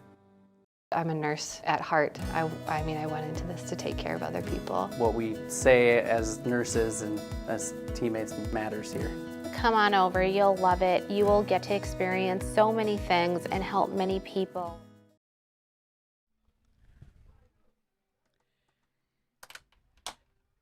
Thanks for joining us today on our Leighton Media platforms, including the Voice of Alexandria YouTube channel and Leighton Media KXRA Radio. JP Boline, Dave McClurg coming to you from Canute Nelson Memorial Park in Alexandria, where the Cardinal baseball team is hoping that its season does not come to an end today. They have 6 outs to work with, and they're down by a run. St. Cloud scoring 2 unearned runs in the top of the 5th inning, aided by 2 Alexandria errors, a walk, an RBI single for Jared Hanley, and a passed ball, which brought in the go-ahead run. Addy DeBowie will lead off the 6th inning for the Crush. It's hitters 4, 5, and 6 to face the Cardinals left-hander Griffin Wimmer. And the first pitch is in for a strike. DeBowie in the game doubled to deep left in the 2nd inning, grounded to short to lead off the 4th. The 4th inning is the only inning today where Wimmer has set down St. Cloud in order. He did face just 3 batters in the 1st inning, but the 2nd batter of the game, Carter Williams, walked before getting picked off base. So St. Cloud has had 1 runner eliminated on the base paths today. Here's a pitch that sails upstairs after the 2nd pitch in the sequence was ruled a ball. So it's now 2-1. Yeah, and I think Wimmer's just, he's pitched so well here today, a couple of walks, but, just not getting the defense that he needs. Here's a grounder to the right side. Second baseman Nolan Fettig makes the play, and his throw to first is good for the out. We talk about some of the St. Cloud baseball players being excellent athletes in other sports. We should recognize Nolan Fettig, a standout wrestler for the Alexandria Cardinals. He will participate in commencement tomorrow night, but while he has been a student athlete in Alexandria, he became the all-time winningest Alexandria Cardinal wrestler in the history of the program. And he even got onto the podium at the State Class AA Wrestling Tournament earlier this winter, finishing 5th in his weight class. Everett Stein swings and misses and then takes a pitch too far inside. He gets hit by the pitch, and St. Cloud has a 1-out base runner here for Jackson Stuber. Although that will be a pinch hitter as Sebastian Machado will hit for Stuber here in the 6th inning. So Stuber at the plate had a couple of strikeouts, but Machado will be the hitter here. So he'll try to get on board and see if the Crush can get a bigger threat going. First offering from Griffin Wimmer is a strike. Machado, a younger player here, just a sophomore. Yeah, this St. Cloud baseball team has a lot of sophomores and juniors making up the roster. The graduation season will not hit the Crush baseball program quite as much as it will affect the Alexandria baseball program. Now the Cardinals will have some other people coming back, next year. Easton Klimek is set to return. You've got Ty Miller set to return as well. Connor Anderson will be back. But a lot of the players on the field right now, in the field for Alexandria, set to participate in commencement tomorrow night. Pitch on the way, and this one is just a little bit low. And the count is even at 1-1 to Sebastian Machado, batting for Jackson Stuber here in the 6th inning. Yeah, and Alexander is going to want to make this a quick inning as much as possible just to get the bats back in your hands and, try to get a couple more on base. So over to first and back in standing is Everett Stein. And JP, I know that we're situated on top of the visitors' dugout along the first base line, and even with the windows closed in front of us here, you can hear the voices of the Crush players. They are definitely engaged in the game right now. Yeah, absolutely. I mean, I think their energy has gone up a lot since, taking the lead, and the momentum, and it's certainly in the side of St. Cloud right now. And I don't know if momentum's as huge in baseball as it is in other sports, but, you can just get the vibes are just up more. Yeah, and right now Griffin Wimmer and the Alexandria Cardinals down by a 2-1 score. Sebastian Machado worked the count out to 2 balls and a strike, and then he takes a strike here. So we're even at 2-2. Runner at first and 1 gone in the 6th inning. The visitors are up by a score of 2-1. Again, it's win or go home for St. Cloud and Alexandria. Here's a pitch upstairs, and it's 3 balls and 1 strike.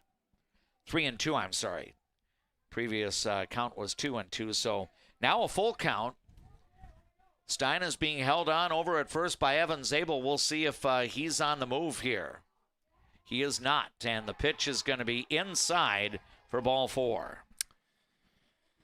Yeah, and we'll see if probably get another chance here for we will get a coaching or a pitching change. Excuse me. That's what I thought was coming, but I didn't see a move right away. But we'll have a new pitcher come in for Alexandria. Yeah, I believe they've had somebody warming up in the bullpen area down the left field line, and this might be Bo Jones coming in to take the ball here as Griffin Wimmer will leave in the 6th inning with 1 out and 2 runners on base.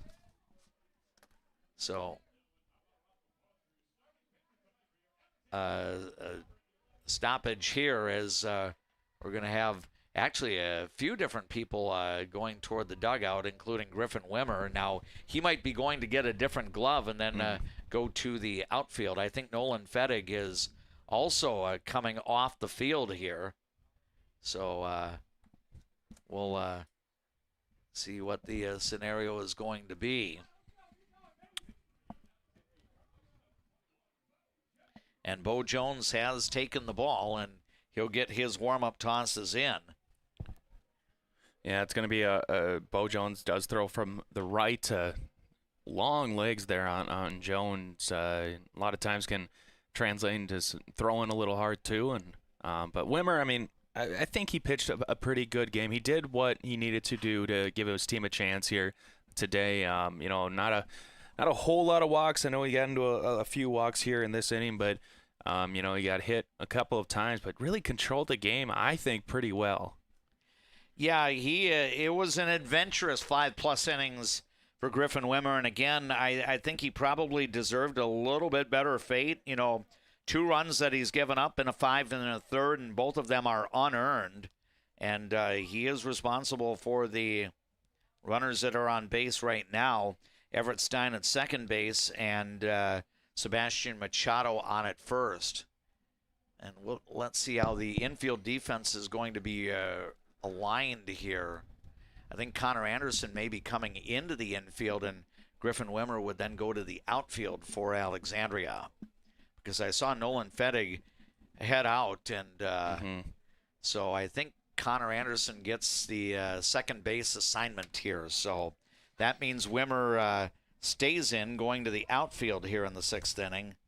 I believe he would go out to right. Yep, that's the way it looks. So Connor Anderson moves from right field to second base. And now Nolan Johnson was hitting for Nolan Fettig, so now Bo Jones moves into that spot, which is occupied by the DH. So I think we're all set here. And Ty Preisler will step in with runners at first and second. Griffin Wimmer cannot get the victory in this game. He can only get a loss or a no decision. Bo Jones will try to hold the fort here, and first pitch is high and away as Preisler was choking up on the bat there. 1 ball, no strikes. Yeah, and if you're St. Cloud, I mean, you're not satisfied with 1 run. You've seen what Alexandria can do all season long, and they have the ability to put some runs on the board. And St. Cloud is, they've been having a losing streak too, so they're going to want to get more insurance. And now a bunt attempt, and Bo Jones will field it. He'll flip to third and get the force play there. So a good first out for Bo Jones as Everett Stein gets cut down. That bunt actually was probably bunted a little bit too hard, and a fairly easy play for Jones to go over to third to get the lead runner. Yeah, really smart there, and getting there accurate, getting there fast, and getting the lead runner. I mean, that bunt really just kind of eliminates what was supposed to happen. Runner still at first and second, but now with 2 outs. And Andrew Brown will be the batter here for St. Cloud. He's officially 0 for 2. Now a bluff and no further base runner movement there. The base runners include Sebastian Machado at second, and Ty Preisler is now on at first. Evan Zabel playing behind the runner at first base. 2-1, St. Cloud has the lead. We play the top of the 6th inning at Canute Nelson Ballpark in Alexandria. First pitch is upstairs, and it's 1 ball, no strikes. Bo Jones trying to keep St. Cloud at bay here in the 6th inning. The Crush looking for some insurance, holding a tenuous 1-run lead. Jones will work out of the stretch, and before he can deliver a pitch, time is granted to Andrew Brown. I would be remiss if I didn't give Bo Jones a little bit of love here. He's a multi-sport athlete as well. One of the captains for the Alexandria Cardinal boys soccer team in the fall. Helped to lead the Cardinals to a runner-up finish to Buffalo in Section 8 AAA. Pitch is cut on and missed, and it's now 1 ball, 1 strike to Andrew Brown. He bats with runners at first and second here in the 6th. The Cardinals down by a 2-1 score. Out of the stretch, Jones' next pitch. Oh, it did catch the inside corner. I thought it might be a little too far inside, but the plate umpire did bring the right hand out, so 1-2. Pretty good location there by Bo Jones. Yeah, it kind of worked from inside from outside, inside the plate to works into the middle of the plate, and a good breaking ball there. 1-2 offering on the way, and this one's going to be bounced out to short. Brody Adelman will flip to second, where Connor Anderson steps on the bag, forcing Ty Preisler. So good work there by Bo Jones to get out of trouble, relieving the starter Griffin Wimmer. St. Cloud does not score in the top of the 6th inning. No runs, no hits, no Alexandria errors, and 2 runners were left on board. Last of the 6th inning coming up in this elimination bracket game in the Class 4A Section 8 baseball tournament. On the Glenwood State Bank scoreboard, St. Cloud leads at Alexandria 2-1.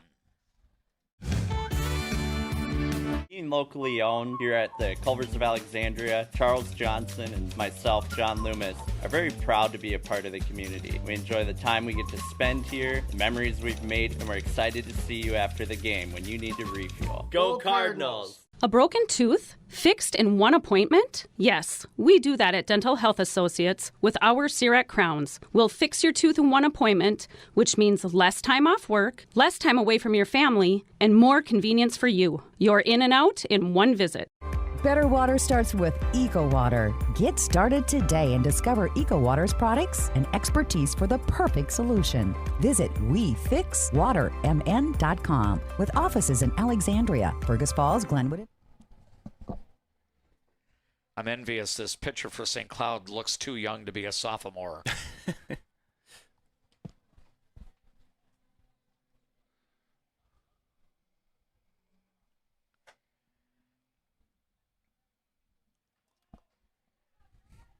It's a tight one here at Arnie Backus Glenwood State Bank Field at Canute Nelson Memorial Park in Alexandria. The Cardinals are down by a run. It is 2-1 in favor of St. Cloud. Evan Zabel will lead off the sixth inning against Isaac Palmer, who has pitched shutout balls since relieving starter Brett Pankinen to start the bottom of the third inning. He now stands to get the win as St. Cloud has rallied to take the lead while he has been in the game. Evan Zabel is 0 for 1 with a base on balls. Now he swings and he hits one out to right center field, and that's going to be a base hit. So Evan Zabel leads off the sixth inning with a single. And the Cardinals have the potential tying run on board. That's the way to start it. I mean, you need a hit, and you got one right away. And if you're Alexander, you gotta make a run here because you're down to your last couple of outs. And the Cardinals are going to go to the bench here. I believe Evan Zabel is going to be replaced by a pinch runner. And I believe, is that going to be Lucas? It is going to be Lucas Corman. So Corman in as a pinch runner here. He was a courtesy runner earlier for Griffin Wimmer, but now will be used as a pinch runner. So he represents the tying run for Landon Gass-Norling. Gass-Norling today has drawn a walk, or I'm sorry, he reached down a fielder's choice and struck out swinging, so he's 0 for 2. Lefty-lefty matchup here. Bunt attempt, and it's laid down in front of the plate. Catcher makes the play. Throw to first is going to be high, and that's going to be down the right field line. And here comes the lead runner. Corman goes all the way to third. And St. Cloud is in a pickle now as Alexandria has put the first two on board with nobody out. And, I mean, you need some luck. You need some things to go your way if you're Alexandria, and that was, a errant throw by the catcher. And you get a runner in scoring position now and a runner at third with no outs. Yeah, and that will not be a base hit for Landon Gass-Norling. In our book, we're going to put that as a sacrifice bunt and then an overthrow by Isaac Palmer, resulting in a throwing error. And for St. Cloud, that's going to be the second error of the game. So the Cardinals have runners at first and third with nobody out. And Easton Klimek is scheduled to be the hitter. But we'll have a conference. I think Bobby Hosh, the head coach of the St. Cloud Crush, coming out and trying to settle his players down a little bit. It's interesting because the first two innings in the game, JP, Alexandria got the leadoff batter on, and it was in one of those two innings the Cardinals scored a run. Mm-hmm. And then in the last three innings against Palmer, they had not gotten a leadoff runner on until this inning. Yeah, and, they found some success moving runners, just trying to get that big hit. And this is a huge opportunity if for one of those big hits.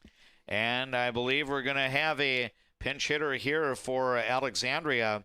It will not be Easton Klimek batting, but rather it's going to be Mitchell Bartoszewski coming in to hit. So he's going to try to come through in the pinch.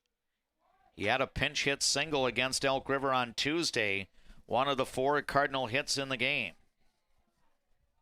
First pitch to Bartoszewski is a strike. 0-1 is the count. St. Cloud playing the infield up pretty much all the way around. Next offering from Isaac Palmer goes high, and it's 1 ball, 1 strike. Yeah, and I mean, you don't need to come up with a gapper that gets you 2 bags. I mean, it's just a matter of, getting the ball on the ground in the infield or just getting it in the air, in the outfield to get somebody home and tie this game up. Here's a pitch a little bit low, and it's 2 balls and 1 strike. Potential go-ahead run is at first base. The potential tying run is at third. 2-1 offering on the way, and that's in for a strike to even things out at 2-2. Nobody out here in the last of the 6th inning, so the Cardinals with a golden opportunity to tie this game up, trailing 2-1. Pitch on the way, and Bartoszewski fouls it off at the plate. The count will ride along at 2-2. Sam Wiseman awaits his turn on deck. The lead base runner is pinch runner Lucas Corman at third. Landon Guess-Norling is on at first. Next pitch is swung on. This one's going to be hit to second. Throw back to second, one out, and then the relay throw to first completes the double play. But coming across is Lucas Corman, and this game is tied at 2 in the bottom of the 6th inning. Bartoszewski will not get credit for a run batted in because of the double play grounder, but he did put it in play, and while St. Cloud turns 2 outs, the tying run comes in to score. And that's what you needed to do, just get the ball in play and get somebody home, and that was perfectly executed. And, I know it's 2 outs there, but you get the ball or the game tied and give yourself a chance. And now Sam Wiseman steps in and takes a pitch low for ball 1. So depending on Wiseman's plate appearance here, the tying run that Alexandria has scored in the 6th inning is unearned. It could change to an earned run if Sam Wiseman is able to get a base hit. And now he swings and laces one foul left side. 1 ball, 1 strike. So getting the leadoff batter on proved to be beneficial. Give credit to Evan Zabel for getting on with the hit. And then Lucas Corman moving up 2 bases on that overthrow on the bunt attempt in Landon Guess-Norling's plate appearance. Here's the next pitch. It's low and away. 2 balls, 1 strike to Sam Wiseman.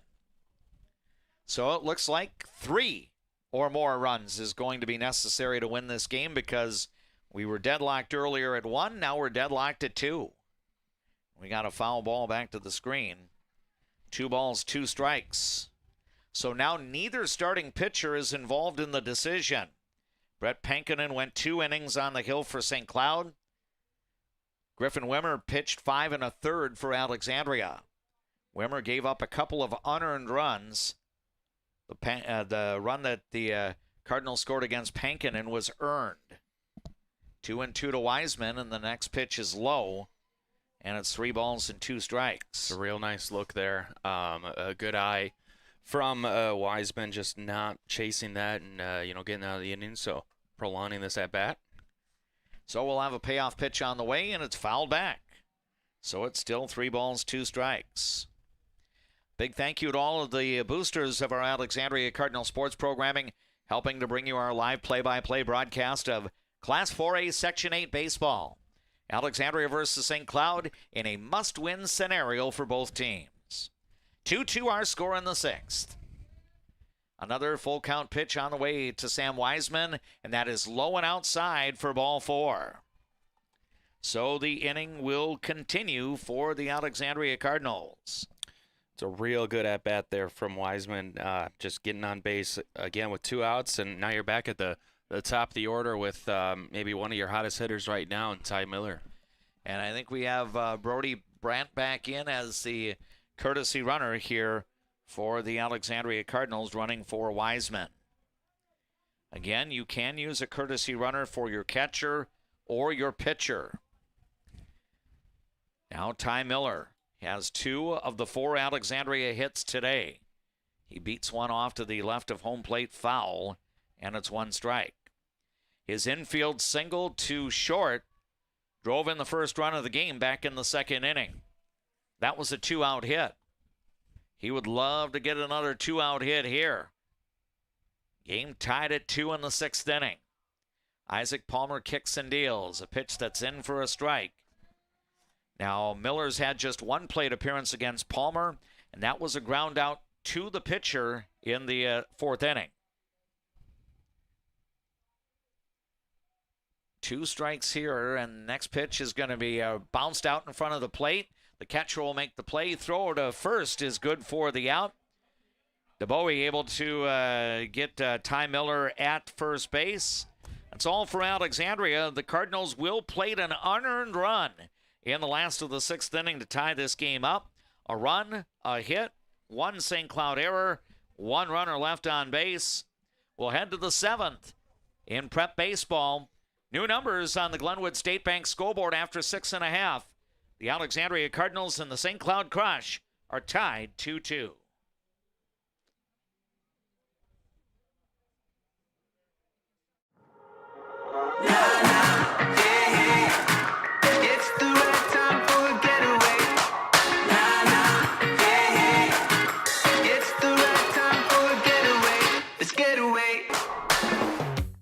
When you come to Fat Daddy's Bar and Grill, you can count on great food, over 30 beers on tap, and a creative drink menu. Come join us today at Fat Daddy's Bar and Grill in Alexandria. Good service, good friends, and a great place to eat. First Western provides the best in customer service. Professional, friendly, full-service banking is what you can count on at First Western. First Western, you can bank on us. Dentistry at the Center knows all about busy schedules, and that's one of the best things about having 3 dentists. We have more appointment times available, so we can see you sooner. So, for dentist appointments to fit your schedule better, come see the friendly folks at Dentistry at the Center.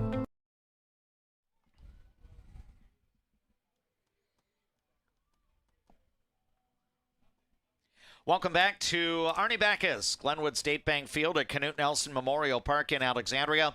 Good crowd on hand to watch this Class 4A Section 8 baseball playoff. We're tied at 2 going into the top of the 7th inning. The line totals very similar to one another.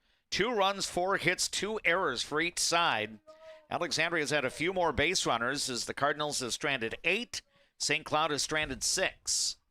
Bo Jones is now the pitcher of record for Alexandria, and he'll face Orion Preisler leading off the 7th inning, and he swings and he hits one out to right center field, and that's going to be in for a hit.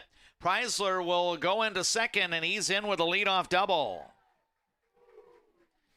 Yeah, and that one was just well struck. I mean, you can't fault an aggressive batter looking at something he likes, and that was a good struck ball. And then it took a weird bounce in the outfield that got past out there in center field for Alexandria against Norling, and it got past him, so allowed him to advance to second base. So we'll have a runner at second here and nobody out. Yeah, that ball almost kind of looked like it was sinking, and then it took that funky bounce. Yeah, that was just an unlucky break there. No fault against anybody. So now the potential go-ahead run is at second and nobody out. Let's see if Jared Hanley is going to try to bunt. He got a base hit up the last time up. Let's score the tying run in the 5th inning. He's 1 for 3 today. By the way, Bo Jones working out of the jam in the 6th inning, getting a couple of outs to keep the game where it was. That effort by Bo Jones in the top of the 6th will be our Culver's play of the game. Recording a couple of key outs to make sure that St. Cloud did not build a bigger lead, and then Alexandria would come back and tie the game up in the bottom of the 6th. So Bo Jones' 6th inning relief work, our play of the game presented to you by Culver's Restaurant in Alexandria. Culver's, welcome to Delicious. 2-0 now the count here to Jared Hanley. He would like to move that potential go-ahead run to third. He fouls a pitch off here, and it's 2-1. He bounced out second to first in the 1st inning, tried to lay down a bunt and was thrown out catcher to first in the 3rd, and then his base hit went down the left field line. So he went oppo on that RBI single in the 5th. St. Cloud got both of its runs in the 5th inning. Alexandria single runs in the 2nd and 6th innings. Here's the next pitch. It's lofted to the left side, and that one's going to drop in for a base hit. Rounding third and holding up there is Orion Preisler. And again, Jared Hanley goes the opposite way and gets a base hit. And the St. Cloud Crush are in business here in the top of the 7th inning. Runners at the corners and nobody out. For a second, I thought Alexandria was going to catch a break because I thought he was going to go home, and I think they would have had a great chance of getting tagged out there at home, but held up there at third. And, St. Cloud, a couple of hits here and doing it the hard way. And before Carter Williams has the chance to bat, we're going to have a conference as Chris Kemp is going to come out and talk a little strategy with the Alexandria infield. Yeah, just probably going over what to do if they steal here. It's a 2-2 game here in the 7th inning. I don't think either team is going to want to take too many big risks, but there might be a chance for a squeeze bunt for St. Cloud potentially. So the Crush with a prime opportunity to reassume the lead here. St. Cloud had a 2-1 lead going into the last half inning, the bottom of the 6th. And then the Cardinals were able to tie the game up. But now base runners at first and third. Carter Williams officially 1 for 2. He had a base hit to right in the 3rd inning. Struck out swinging last time up. That was against the starter Griffin Wimmer. He also drew a walk against Wimmer back in the 1st. Alexandria's middle infielders playing at maybe a step in or two, but they may look to turn a double play here. First pitch is a strike. Well, if you're going to get the double play, let's see that after a strikeout. Yeah, true. I mean, a double play for outs 2 and 3 would be much preferable here. But beggars can't be choosers. First pitch, a strike to Carter Williams, and it's 0-1. Again, base runners at the corners and nobody out. Now the runner from first is going as Carter Williams protects the plate there and fouls the pitch off. And it is now 2 strikes. Yeah, maybe a hit and run opportunity there for St. Cloud for Williams. It's one of the only reasons I would assume that the steal would be in a swing too. Yeah, so Williams will try to come through with 2 strikes on him. St. Cloud had a base hit earlier in this game with an 0-2 count. The Crush with a couple of hits here in this half inning, now with 6 total. The trailing base runner, he is taking off for second. The pitch was outside. Wiseman bluffed the throw down to second, but did not make the throw. So you'll have base runners at second and third. It will be a stolen base for Jared Hanley. Now the Cardinals are going to bring the infield up all the way around. 1 ball, 2 strikes to Williams. Has the opportunity to put St. Cloud on top here in the 7th. And we've got a pitch that is held back and checked to the base umpire who rules no swing. From my perspective, it didn't look like a swing, but it was confirmed by the base umpire. So 2-2 the count. Bo Jones trying to work out of some 7th inning trouble here in a 2-2 tie. Next pitch is low, and it's ball 3. It's a good stop there behind the plate by Wiseman, but Alexandria, I mean, if you have to put them on, you'd probably prefer to have them walk than get a base hit here. Yeah, if you do walk to create a bases-loaded situation, that does mean a force at any base, including home plate. And here's a swing and a miss. Oh, my, a big strikeout there of Carter Williams by Bo Jones. What an opportune time for him to get his first strikeout of the night. And there's 1 away in the 7th inning. Yeah, and that was a beautiful pitch, too. It wasn't in the strike zone. I mean, he was pitching a little more, on the safe side there and got the swing and miss. And that's even better than getting the walk. So the infield will stay up as there's only 1 out here in the 7th inning. Jared Laudenbach, the number 3 hitter in the Crush order, is 0 for 3. First offering on the way, and that is going to be a little bit outside for ball 1. If you're looking at navigating through here, Laudenbach 0 for 3 at the plate. The next batter, Addy DeBowie, is 1 for 3 with a double. So if you're Bo Jones, you're probably thinking, I just got to try to get an out here, strikeout, pop out preferable. And now we've got a ball in the turf, and that's going to give St. Cloud the lead at 3-2. So a wild pitch is going to bring in Orion Preisler with the go-ahead run, and St. Cloud is now up 3-2. Yeah, I mean, that's the one thing that just, you didn't want there. But again, Alexander has been in this situation in this game before, and, you got another bat coming up here if you're the Cardinals, so just got to get out of this inning, though. Yeah, you want to make sure that the damage is no more than this 1 run. You don't want to be chasing 2 runs or more with only 3 outs to play with in the bottom of the 7th. Exactly, and considering how difficult runs have come by for Alexandria in the last few games, it's just so much more important to get out of this inning only down by 1. Next pitch sails high, and it's now 3 balls and no strikes. Really unfortunate from the Alexandria Cardinals' perspective. St. Cloud has scored 1 run on a pass ball today and 1 run on a wild pitch. And both of those runs that have scored have given, at the time, St. Cloud the lead. It is 3-2 for the Crush here in the 7th inning. Bo Jones delivers the strike, and the count is now 3-1. Infield still up all the way around for Alexandria. Runner on third with 1 out. Laudenbach wants to get a fly ball at the very least. Now he swings and he fouls it off. So the count is 3-2.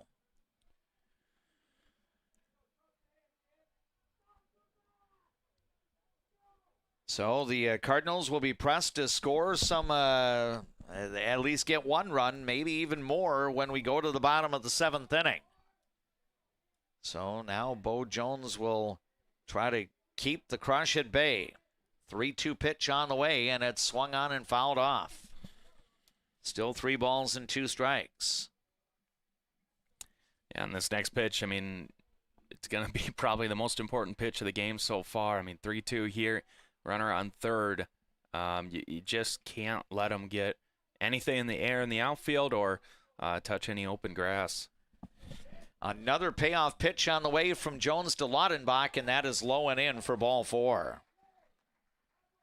So base on balls, and St. Cloud has runners at the corners again with 1 down, I should say, and Addy DeBowie coming to the plate. Yeah, and it's unfortunate to get the walk, but at the same time, you know, it's better than scoring a run. I know you want to get that next out. It does create a force there at second unless they decide to move the runner again, but it's really just next batter mentality from here on out for Jones. Yep, DeBowie again 1 for 3. If he hits the ball sharply on the ground, the Cardinals could turn 2. Here's a grounder, and it's going to be a play to first, so that's going to score a run. Brody Adelman fielded it, but he didn't feel that he had a chance even at a force play as Jared Laudenbach was striding down to second base. So DeBowie's going to get an RBI on a ground out, and that's a big insurance run for the Crush, who now take a 4-2 lead here in the 7th inning. Yeah, absolutely. I mean, Alexandria's just, you know, had a hard time getting runners in here in the last couple of games and here in the playoffs, so that is a big 2-run advantage here for the Crush. Everett Stein takes the strike here, and the count is no balls, 1 strike. Now, St. Cloud has had plenty of opportunities with runners in scoring position, now 2 for 12. One of those hits drove in a run. The ground out ends up being a at-bat where you didn't get a base hit, but it was productive, and it is behind in the count at 0-2. The Cardinals are going to send up hitters 2, 3, and 4 in the order in the last of the 7th inning, needing at least 2 runs to get the game tied. And now we've got a pitch that's hit in the air out to right center field, and is it a diving catch? It is, as I think it was Griffin Wimmer who was able to sail in and make the diving grab, taking a base hit away from Everett Stein in the top of the 7th inning. So that nearly became a 3rd run for St. Cloud, but Stein gets robbed of a base hit on a nifty defensive play in the outfield. But the damage done in the top of the 7th for St. Cloud. The Crush scored 2 runs on 2 hits. No Alexandria Cardinal errors, and 1 runner was left on base. We'll go to the bottom of the 7th. Alexandria needs 2 to tie and 3 to walk it off. New numbers on the Glenwood State Bank scoreboard after 6.5. It's the St. Cloud Crush 4, the Alexandria Cardinals 2. When you want your closing to go as smooth as possible, ask for Integrity Title. We may be a bit obsessed about our jobs and the details that go into it, but that's what makes us such a good choice for your real estate closing. Ask for Integrity Title, the title closing geeks. Hi, I'm Mark Lee from Mark Lee Excavating and Asphalt and Paving. I'm looking for experienced, hardworking people to join my company. When you work for us, you'll be home every night, no overnight hotels. Give me a call and visit my website because we're hiring and we want to talk to you about your next career with us. Life can sometimes feel like you're navigating through construction. You hit a detour, run out of gas, or you're going the wrong way on a one-way street. But Lakeland Mental Health Center is here to help you get back to the right path.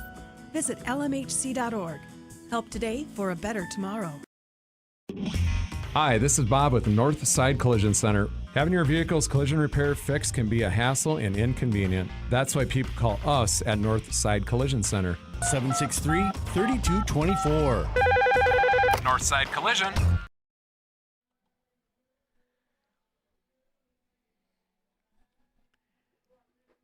Last ups for the Alexandria Cardinal baseball team as they are down by a pair.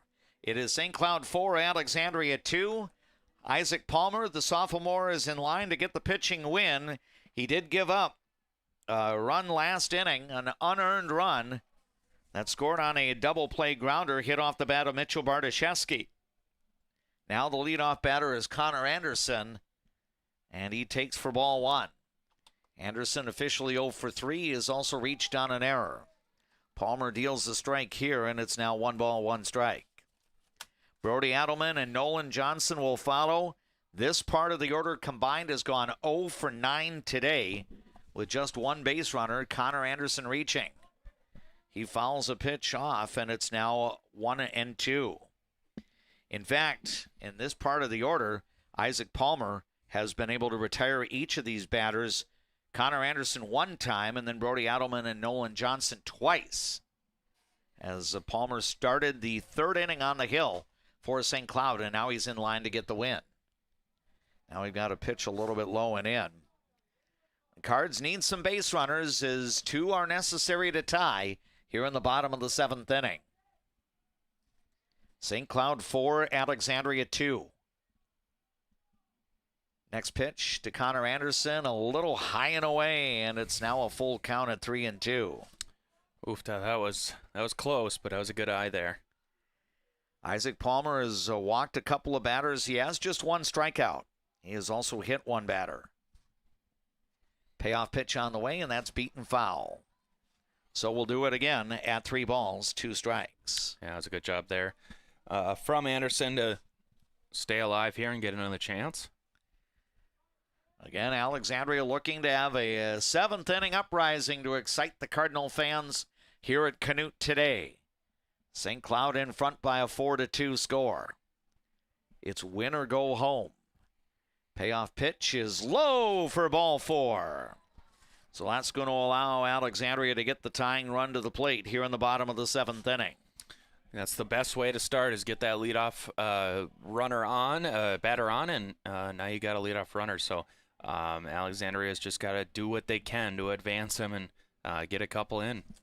Well, in 4 innings today, the Cardinals have gotten their leadoff batter on, and in 2 of the previous 3 innings, Alexandria has scored a run. Brody Adelman takes a little bit low and away for ball 1. Isaac Palmer in line to get the pitching victory, and the run he gave up last inning was unearned. Brett Pankin, the starter, gave up an earned run in his 2 innings of work. Here's a pitch in for a strike, and it's now a count of 1-1. The ball briefly got away from DeBowie, but he was able to track it down, holding Connor Anderson at first base. Next pitch on the way, and that is upstairs. 2 balls, 1 strike now to Brody Adelman. He has yet to reach base today. Strikeout in the first, ground out in the 3rd, fly out in the 5th inning. Next pitch is a little bit upstairs, and it's 3 balls, 1 strike. So Alexandria potentially 1 bad St. Cloud pitch away from getting the tying runs on base with nobody out in the 7th. Again, Alexandria must score 2 to prolong the season. 3 would be a win in a walk-off. Next pitch is rolled to the left side, and it is into left field. Base hit for Brody Adelman. That one was hit sharply on the turf, and I think Laudenbach just didn't get the glove down in time. So it's a base hit for Adelman, and the Cardinals have their first 2 runners on with nobody out. Great at bat there. I mean, it was patient, waiting for your pitch. You had the the advantage in the count, and you took advantage of it. And just a really good job here from Alexandria's heart of the lineup. Yep, and before Nolan Johnson has the chance to bat, St. Cloud is going to have a conference out here. Bobby Hosh might be looking to change pitchers, or if it's just a conference, maybe just to converse with Isaac Palmer and the rest of the infield and have a little liquid refreshment here, a water break for the one of the players out there, maybe Isaac Palmer himself. But you will have a lefty versus lefty matchup with Isaac Palmer facing Nolan Johnson. The potential tying runs are now on base for Alexandria in the 7th. Again, the winner of this game will face the team that loses in the winner's bracket today between Moorhead and St. Michael Albertville. The loser of that game is going to host the winner of this game on Tuesday in round 3 of the Class 4A Section 8 baseball tournament. Nolan Johnson 0 for 3 today. He got robbed of a base hit, and now he gets hit by the pitch. He squared around a bunt, and I think he got plunked on the back of the helmet. So now you'll have bases loaded and nobody out.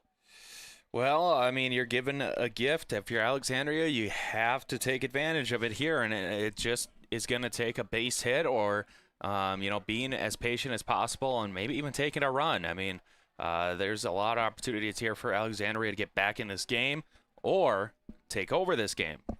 Yeah, that's right. The Cardinals with an opportunity here. So far, Alexandria just 1 for 10 with runners in scoring position in this game. Griffin Wimmer, the right fielder, bats now, and he takes low for ball 1. Again, the runner at third, Connor Anderson, his run does not have quite as much meaning here. The all-important base runner is Brody Adelman at second, representing the tying run, and the potential winning run is Nolan Johnson, situated over at first. I think Coach Kemp over along the first base side is looking toward the Alexandria dugout, or maybe looking across to Coach Munch to consider a possible pinch runner, but so far Nolan Johnson staying in. There was a brief conference here as Addy DeBowie went out to have some words with his pitcher Isaac Palmer. Now or never for the Alexandria Cardinals of 2026 in baseball. 1-0 pitch to Griffin Wimmer is on the way, and that is in for a strike, and it's 1-1. If you were not with us throughout the course of the game, Alexandria had runners at second and third, nobody out in the first inning, and did not score. 3 straight strikeouts in that half inning. Cardinals led 1-0 after 2. St. Cloud went ahead in the 5th. Alexandria tied it in the 6th. Before St. Cloud scored twice in the top of the 7th to grab a 4-2 lead, and that's where we're at right now. But Alexandria has bases loaded and nobody out, and a pitch misses to Griffin Wimmer, and it's now a count of 2 balls and 1 strike. Isaac Palmer trying to work out of trouble. He delivers a pitch that gets fouled back, and it's now 2-2. High drama here at Canute to determine who gets to move on into next week in the Class 4A Section 8 baseball tournament. It's a 2-run lead for St. Cloud, but the Cardinals have 3 on board with nobody out. Next pitch on the way, and that is upstairs, and now the string is out. 3 balls, 2 strikes. A walk here to Wimmer means a run for Alexandria. The Cardinals down by a pair. And we've got the payoff pitch to Griffin Wimmer. It's in the dirt, or in the turf, if you will. Ball 4, and that's going to force in a run. So a bases loaded walk is going to bring in Connor Anderson to make it a 4-3 lead for St. Cloud. And now the potential tying run is 90 feet away at third base. The potential winning run, represented by Nolan Johnson, is at second, and Evan Zabel will come to the plate for the Alexandria Cardinals. And a really good, patient at-bat there from Wimmer. Didn't want to chase at anything, held his own. Corner infielders about even with the respective bases. The middle infielders up just a bit. They think they could turn a double play here, even if it means surrendering the tying run. First pitch is off the glove. Here comes Brody Adelman in. He slides in safely, and we're tied at 4. The ball goes off of the glove of the catcher, Addy DeBowie, and that allows Adelman to come on down with the tying run. We have a brand new game here in the bottom of the 7th inning. It's 4-4. And that's what happens when you get, those free base runners as a team. You got to take advantage, and they're doing just that. And Evan Zabel's going to take intentional walks, so he's going to load the bases back up. So another great opportunity here for Alexandria, still with no outs, to walk this off. Yep, the Cardinals, again, hit to the outfield here would be a game winner. Landon Guess-Norling at the plate, and there's still nobody out. Infield up all the way around, and even the outfield is going to come in here. First pitch is a strike to Guess-Norling. Oh, just find a baseline somewhere, right side, left side, no matter. Or maybe just continue to show some patience and take pitches. Alexandria's only had one hit here in the bottom of the 7th inning, but has scored twice to tie the game. 4-4. And there's no place to put Landon Guess-Norling. Now the bunt attempt, and it's down, and it's going to win the game. Landon Guess-Norling's going to lay down the bunt single to plate Nolan Johnson. The suicide squeeze is going to move Alexandria into round 3. Oh, my. Excellent execution there with Nolan Johnson charging down the third base line. Landon Guess-Norling places the bunt down the first base line, and that places Nolan Johnson with the game winner. How about that? Alexandria surrenders the lead in the top of the 7th inning as St. Cloud scores twice, and the Cardinals respond by putting their first 6 batters on base, and 3 come in to score.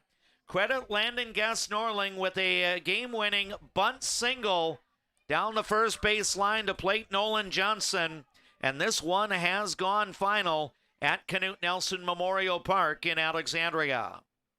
So the Cardinals do plate 3 to win in a walk-off at Arnie Backus Glenwood State Bank Field inside Canute Nelson Memorial Park tonight.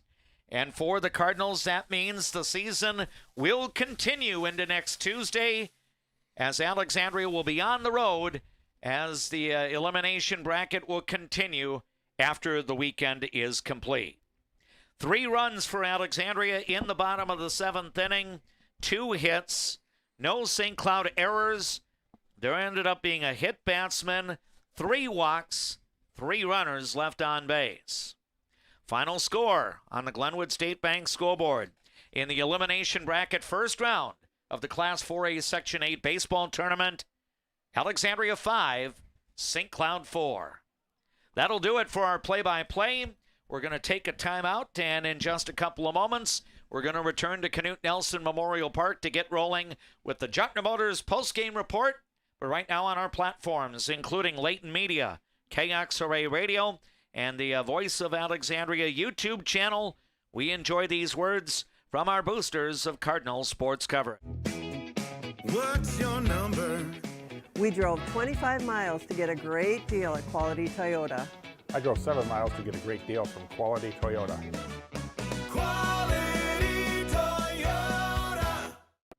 From your first home to a growing family, life keeps moving. Hi, I'm Sarah Iverson with State Farm Insurance. Every change means something new to protect. Let's start a conversation today about your peace of mind, because like a good neighbor, Sarah Iverson will be there. Who do you turn to if you or a loved one is experiencing a mental health crisis? We're here. Region 4 South Mobile Crisis Team will come to you by calling 701-364-0431. The Tradesman Construction has built a rich history as being the premier, most referred, full-service general contractor in the area. They are a proud supporter of all Alexandria Cardinal teams. Find them online at tradesmanconstruction.com.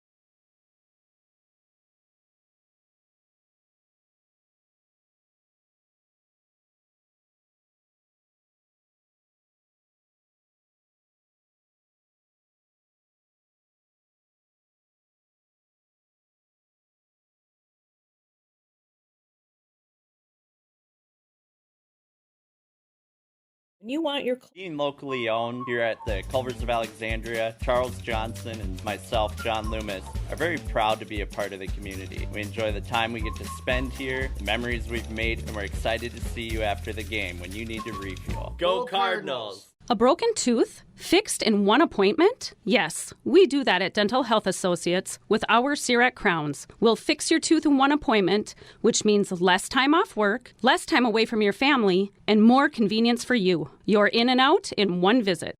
Better water starts with EcoWater. Get started today and discover EcoWater's products and expertise for the perfect solution. Visit WeFixWaterMN.com with offices in Alexandria, Fergus Falls, Glenwood, and Morris.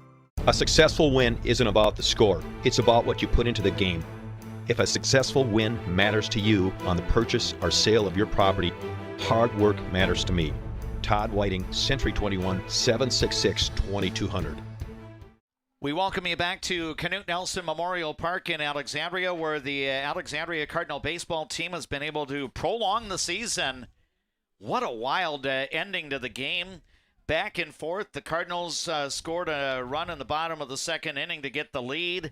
Kept that 1-0 lead into the fifth inning, and then St. Cloud took advantage of some Alexandria ugliness to get the lead back at 2-1. The Cardinals would tie the game in the bottom of the sixth inning. St. Cloud would score a couple of runs in the top of the seventh to go in front. And then ultimately Alexandria puts together a dramatic rally. Leadoff batter Connor Anderson draws a walk. Brody Adelman grounds a sharp single to left, putting runners on first and second.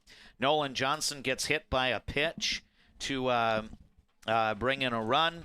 And then you've got, Connor Anderson coming in to score as you had a wild pitch. And then ultimately Griffin Wimmer was able to draw a walk on the play. Evan Zabel was able to get on base as he got intentionally walked after Adelman would score the tying run on a pass ball. And then with bases loaded and nobody out, Landon Guest-Norling lays down a perfect suicide squeeze with Nolan Johnson coming across with the game-winning run in the bottom of the seventh inning. After after St. Cloud scores two times in the top of the seventh to get the lead, Alexandria comes back with 3 runs in the bottom of the seventh inning. I guess I'm still a little too excited about how this game ended. But Alexandria gets the victory, and the Cardinals, with the 5-4 triumph, now move on deeper into the Class 4A Section 8 baseball tournament. St. Cloud has its season end with a 7th consecutive loss as the Crush end the year at 9-14. Alexandria now at 13-10 by virtue of this victory today. And JP Boline, as we bring you in to start our Juettner Motors postgame report, I am hopeful we'll have a couple of Alexandria players, or at least one Alexandria player, joining us coming up. But the Cardinal baseball team definitely had a flair for the dramatic here. Yeah, and that's something that needs to happen in the playoffs, and they've faced a lot of adversity in the last, I'd say, 2 months of this season, both, with players being injured and, games just not going the way that they want. This was a game that they deserved here today. I mean, they got their bats going late. They were patient, and I think that's what really, truly paid off in the end. And this is a team that it just keeps fighting, and it's a win that they should be proud of and be happy about today. And now you look forward to the next game. It's looks like it's going to be St. Michael Albertville. Yeah, so the Cardinals will have to match up against the top seed in Class 4A Section 8, as I think you shared with me off the air that Moorhead went down to St. Michael Albertville High School and got a victory by a score of 6-3. So Moorhead stays in the winner's bracket now at 2-0, and the top seed is into must-win mode. And I believe the way it goes, once you get into the elimination bracket, you don't stay within your portion of the bracket. They do what's called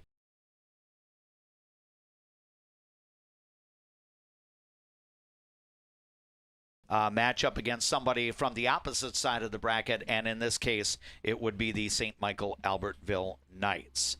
But, in some ways, JP, this was a little bit of a microcosm of the season, missed opportunities, and then later on, St. Cloud able to take advantage of a little bit of Alexandria charity to get the lead in the top of the fifth inning.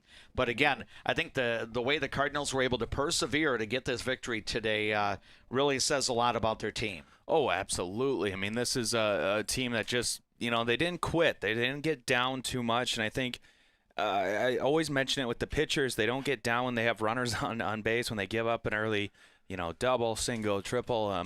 They just work through it, and they focus on the next play, next batter, next opportunity, and that was one today. I mean, they took advantage late when they needed to and when it counted, and it's just a win that you got to be happy about. I mean, you got to be proud about, and this is a team that is going to keep on fighting, and they're not going to give up until the final out. I don't know if you've got the camera focused on me, but that's a good thing, because you're probably wondering, what in the world is he? I've lost one of my writing utensils. I didn't think I could do a magic act here in the cubicle that we're operating from. I have 3 colors of ink that I like to use for my pens, and for some reason the pen with the blue ink has decided to disappear on me. So that's why I'm kind of looking like a chicken with my head cut off here as we await the opportunity, hopefully, to visit with one player or more from the victorious Alexandria Cardinal baseball team. We can give you the line totals here for the Cardinals: 5 runs, 6 hits, 2 errors, and 11 runners left on base. The St. Cloud Crush finished with 4 runs, 6 hits, 2 errors, and the Crush ended up stranding 7 base runners. Neither team starter was involved in the decision today. The Cardinals rode Griffin Wimmer into the 6th inning. He would go 5 1/3. Gave up a total of 2 runs. Neither one of those was earned because of a couple of misplays in the field defensively in the top of the 5th inning. Bo Jones was able to keep the door shut in the 6th inning, preventing St. Cloud from getting a bigger lead. And his work in retiring back-to-back batters, relieving Griffin Wimmer and leaving those 2 runners on base. The 6th inning pitching by Bo Jones ends up being our Culver's play of the game.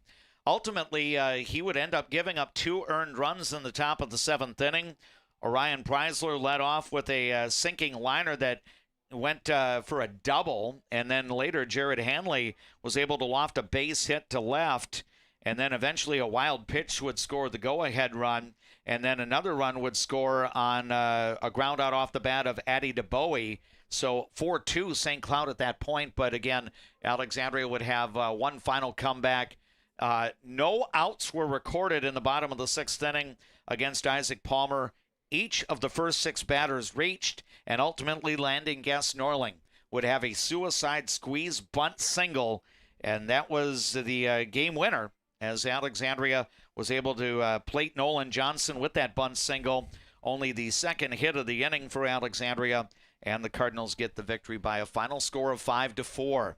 Again, 2 in the top of the 7th for St. Cloud, and then 3 in the bottom of the 7th inning for the Alexandria Cardinals. And here's another situation. I know that, when you have the section tournament and the way it is seeded out, higher seed always gets last ups in a game, whether you're playing at true home sites or when the tournament starts going to Cold Spring on Wednesday next week at Springers Park. The higher seed is always going to be the home team, but it's in situations like this, JP, in a close game, you love to be the home team, especially because you get the last ups. Oh, absolutely. I mean, that played a huge role here today, and you got to be happy that St. Cloud was able to be the opponent, because that was really one of the only opportunities for this to be a home game. But yeah, I mean, it was just it's a good perk to have being gets the middle seed.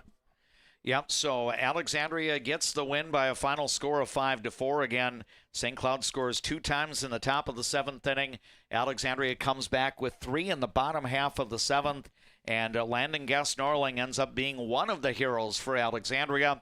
His suicide squeeze bunt single plates Nolan Johnson with the game-winning run after Alexandria was able to score previously in the bottom of the 7th inning, with 1 run scoring on a wild pitch and another run scoring on a passed ball.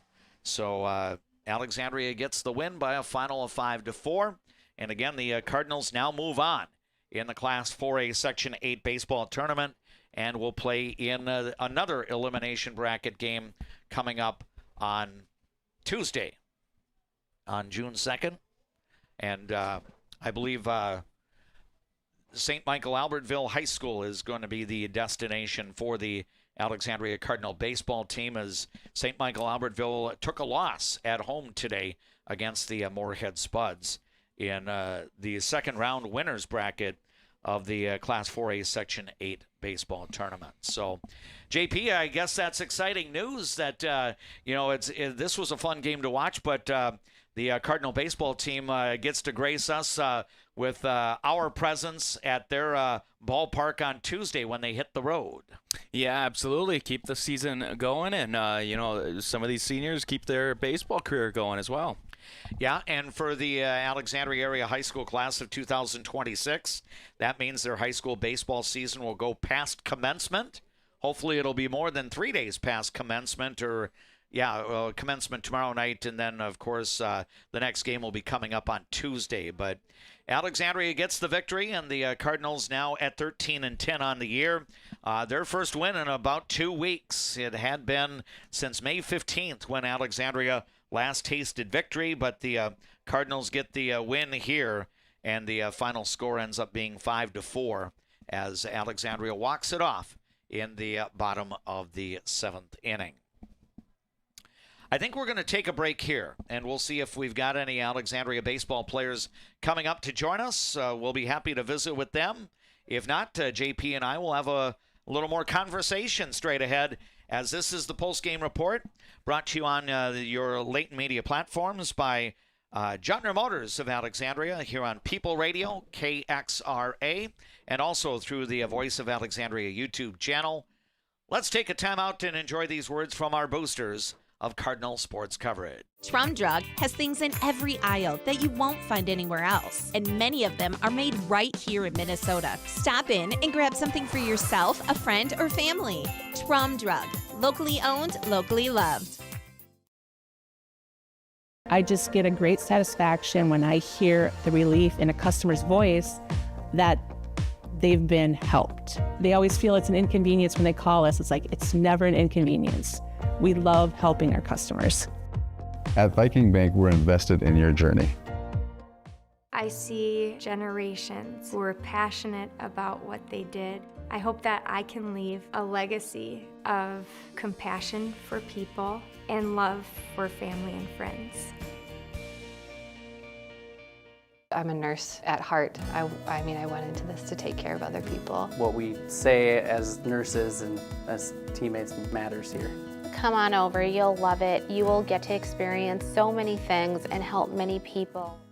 If you haven't experienced all new Woodies, you're missing out on the best clean in town. We installed all new equipment and high suction vacuum service, but kept our personalized touch with our pre-wash and hand drying service.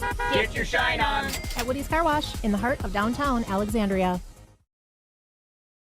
Enjoy life at the lake and work for a growing company that offers rewarding careers and cares about your well-being. Agard, we build cool machines and are hiring for multiple positions across the organization. Plus, no-cost health benefits for you and your family. Get great service at Alexandria Motors. Serving your family for generations and generations to come. Stop in for a great deal on your next vehicle. Alexandria Motors. One low price, plain and simple, always. At ALP Utilities, we're proud to be a community-owned public power and water utility. That means local decisions, reliable service, and reinvesting in Alexandria. From classrooms to sidelines, we're proud to be a part of the moments that bring our community together. There is a man, an insurance man, located in the birthplace of America, where he is committed to helping you find the best coverage for your needs. Welcome. I'm Keith. When you think of insurance, think of Bill Marks, where we do the shopping for you. Carlson Music Center, downtown Alexandria. Yamaha pianos and new and used equipment. Lessons and instruction. Learn from the best, piano and voice to guitar and violin. Carlson Music Center, for all your musical needs in Alexandria. Welcome back one more time for our Juettner Motors postgame report. I believe we're going to have an Alexandria Cardinal player joining us upstairs here for some conversation as Alexandria is able to walk off the St. Cloud Crush by a final score of 5-4, and Alexandria now moves on in the Class 4A Section 8 baseball tournament to play on Tuesday. And I believe it's going to be a matchup against the St. Michael Albertville Knights in round number 3 of the section tournament. Our post-game interview is being brought to you by Quality Toyota of Fergus Falls. How far would you drive for a great deal from Quality Toyota? What is your number? You can check out their selection online anytime at qualitytoyota.net or stop by their showroom located on West Lincoln Avenue. Landon Guest-Norling is our Quality Toyota Cardinal Athlete player of the game here. Landon, obviously, high drama in this playoff game at Alexandria's Canute Nelson Ballpark. I would guess your emotions got to be running pretty high right now, but tell us a little bit about that last play, last pitch that ultimately settled the game and has you moving on in the section tournament. Well, I know once they put Evan on first there to load up the bases, I knew the suicide bunt sign was gonna come, and obviously I didn't want to be swinging first pitch with me struggling a little bit up in the plate, but once I seen that sign, I just took a deep breath and got the bunt down. Yeah, I was just looking on the score sheet here. I believe it was the third pitch of your plate appearance. So kind of, are you able to, without giving away every bit of intel and everything, were you thinking that it was going to take a couple of pitches before that sign would come? I did. I know once there's a couple pitches, they weren't going to expect it. I knew they I knew they weren't going to expect when it happened, the third pitch. Yeah, and then talk a little bit about the pitch that you were able to place the bunt on. I mean, obviously, you got to get it in play or at least make some contact there. But how would you describe, as that pitch was coming your way? It definitely wasn't easy. I believe it was at my head or maybe even above my head. But the good thing about it is it was inside. It was inside. If it was outside, I would have had to poke my bat out and try to hopefully make some contact with it. But the good thing about it is it was inside, and I got to get it down easier. So in a sense, because it was coming high, I wouldn't say it was a defensive attempt, but that obviously was a preferable situation for you. For sure. Landon, I know that this was a game, it seemed to have all sorts of interesting twists and turns. It seemed like your team was able to get the lead. How important was it, first of all, to play with the advantage as you did for a good portion of the game? It's huge. Having that support is absolutely amazing. I know Griffin loves the support. When I'm on the mound, I love even if it's one run, it's great support. But, St. Cloud comes back, takes a 2-1 lead. Your team able to get the tying run in the 6th inning, and then the Crush go ahead. What was the mood like as you were getting ready to bat in the bottom of the 7th inning, knowing what was at stake, that you had to score at least a couple of runs to push this game on if you didn't win it in the bottom of the 7th? I think a big thing was just sit back and relax and know what you can do. Obviously, there's a lot of pressure and lots of emotion with the crowd being loud as it was. But I think what our guys did really good is they just took a deep breath and they were calm in the box, and that's kind of what I did in the box as well. We are getting together here with outfielder Landon Guess-Norling from the Alexandria Cardinal baseball team, joining us for his thoughts following this comeback win for Alexandria. He laid down the suicide squeeze bunt single, which plated Nolan Johnson with the game-winning run. Alexandria walks off St. Cloud with 3 in the bottom of the 7th inning to get a 5-4 victory to move on deeper into the Class 4A Section 8 baseball tournament. And, Landon, you talked a little bit about the energy level. How was it in your dugout? We're over along the first baseline. We can kind of overhear, even with the windows closed, the chatter that the Crush players were offering in this game. Was your team doing its job to match that as you were going along? Or I think about half of us were pacing in the back of the dugout because everybody was so nervous, but the other half of the guys, they were up on the stools, they were standing up, they were yelling, they were, just like a regular game would be. So it was good. Your team, obviously gets the opportunity to play on a little bit deeper into this section tournament. How does it feel to, have a first playoff win really in a couple of years? I think the Cardinals had lost 4 straight playoff games going into this one. It feels amazing. I hope we can go a little deeper into the tournament. Well, I know in your old section, Section 8 AAA, the Hutchinson Tigers were able to prove something last year. Their only loss in the section tournament came right away, and then they put together 5 straight wins and parlayed that into a section championship. Now, for your team, it's going to be a little bit of a more interesting climb because you still have to win 5 more games to get out of the section, the way it's bracketed and everything like that. But at this point, Landon, don't you really just have to focus on the game ahead? And you are going to play one time, and if you're fortunate enough to win there, you get to play again on Wednesday. Yeah, it's just game by game. We got to focus the most on what's next to come and just keep it rolling. Very good. Well, Landon, I'm going to talk to you a little bit after we wrap up the broadcast, so I hope you can stay around for a couple of moments. But thanks a lot for the exciting game here, and congrats to you and the team. Have a great weekend. I know commencement's going on this weekend, so kudos to the senior class and everything, and hope you have a fun weekend, and we'll see you again on Tuesday. Thanks, D-Mac. That is Landon Guess-Norling, our special guest as part of our post-game report. He would have the game-winning suicide squeeze, run batted in single that played to Nolan Johnson with the game winner as Alexandria gets the victory by a final score of 5-4. The Crush end their season with 7 straight losses to go to 9-14. Alexandria with the win, now at 13-10. The Cardinals will be back in action on Tuesday when the Class 4A Section 8 baseball tournament continues. St. Michael Albertville will host Alexandria. We believe that's a 4:30 game time on Tuesday. We invite you to stay tuned to KXRA Radio. Check out voiceofalexandria.com for schedule details as we go along in the days ahead. For the Alexandria class of 2026 that will participate in commencement on Friday night, congratulations on all of your achievements so far.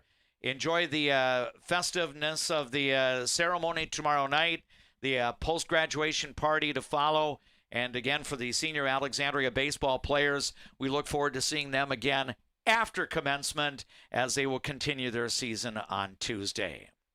Thanks to Jackson back at the KXRA studio for his work in master control. Thanks to all of the boosters of our Alexandria Cardinal sports coverage. For JP Boline, this is D-Mac Dave McClurg. Again, good news for the Alexandria Cardinal baseball team. They win in a walk-off. The Cardinals prevail over St. Cloud 5-4. So long from Canute Nelson Memorial Park in Alexandria.